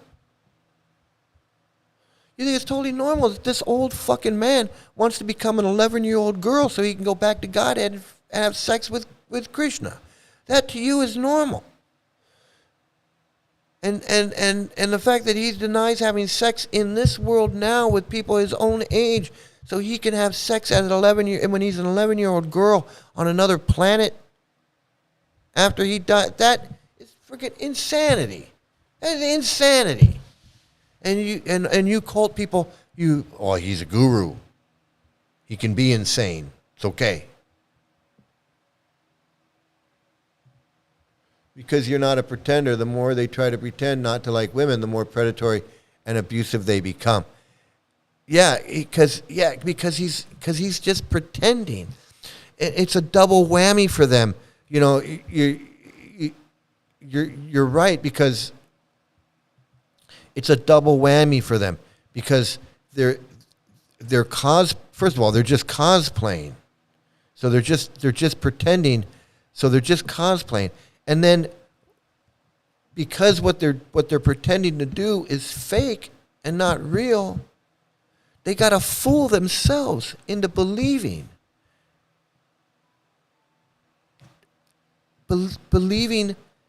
in that the nonsense is real. They got to, first of all, they're cosplaying, and they know they're cosplaying, but then they got to convince themselves that they're not. So they're doing two things. And then on top of that, then he's got the balls to sit there and preach to someone else about what they should do when he's just a cosplaying fucking fool. Cosplaying fool is going to sit there and try to tell you why you should listen to him. Because he wasted his whole life. He wasted his whole life. Just like Brigupati and Trivikram and Jai Pataka and Tamal Krishna, all these other pieces of shit. Wasting their lives. Wasting their lives. Absolutely. Repressing themselves. All these lusty desires accumulate over the years on top of sociopathic and narcissistic behavior. That cult creates monsters. It does. It's just brewing. It's just brewing and brewing. And eventually they either just leave, or they leave with an underage girl or an underage boy, or if they just get married like Trivikram, or not get married like Trivikram, or say they're having problems, or hey, I'm going to retire. What do you mean you're going to retire? Or they go nuts. How do you live like this for 70 years? How do you live like this for 65 years and not go nuts? I mean, you got to already be partially nuts. And then just the longer you do it, it just keeps clicking off like a taxi meter. 60% nuts, 65% nuts, 75% nuts, 80% nut, and then eventually, bing, you're 100% nuts. You're a certified wacko in this fucking cult. I was working my way. I was 20 years in. I was working my way up to being completely certified nuts, wacko. And I already was.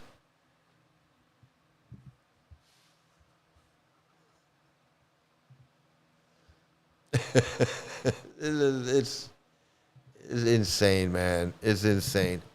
Absolutely, it's insane. Hey, listen, I got to tell you, when I started streaming today, perfectly said. Yeah, we know. We've been in it. He's been in it. Raphael sent me all these great videos, so he knows firsthand. He's been right up there with these gurus. Traveled with them, partied with them. He did everything. He did the Guru Palooza. He did the whole thing, man. He's a great resource for this. But when I started this streaming today, and I was getting all my videos in line and everything, I was really kind of like apprehensive about the whole thing, because I was like, it kind of feels haphazard, and I didn't really know where I was going to go with all these videos and everything. But it worked out really well. This turned out to be a really good show, because we went through the whole Hitler thing. We went through the Hitler thing with this other guy, with that wacko guy, and the plagiarism, and the connecting with the Satan cults, with the Hare Krishnas and the FBI. I mean, we had a little bit of everything. It was like Mission Impossible. We got the cults, the satanic cults, and the Krishna cults, and these other cults, and then Queen of Karma was here, and then she's like, hey, I know all about those cults. And so we had that, and then Raphael's videos showing from when he was in, and then we did a little thing about the mythology, which is good, because these cult members that are watching, they need to be deprogrammed, and education is part of the deprogramming. So they need to know about mythology. So we did a little bit about mythology, and then we spun the wheel, and we got Badri Narayan, which has been really this has been really good too, because this guy with cosplaying and all of that, and then we saw the video of Bhagavan or Bhavananda talking about books, and how they cheat people, and how it's okay to go ahead and just cheat people out of their money. We can lie to them, we can trick them, we can lie to them, and that's what I was saying before. Krishna tricked people, so we can trick people. And selling books, you can trick them, you can deceive them, all of these things. It really eye-opening show. We covered a lot of bases today. We covered a lot of ground, and it was really good. It was really good. So. So, hey, I want to thank Fake Human. I want to thank everybody. Liam, Fake Human, Raphael, Hayden, Jeff, everybody, Dan, Howard Johnson, who else came? Who else stopped by today? Dahlia Roberts.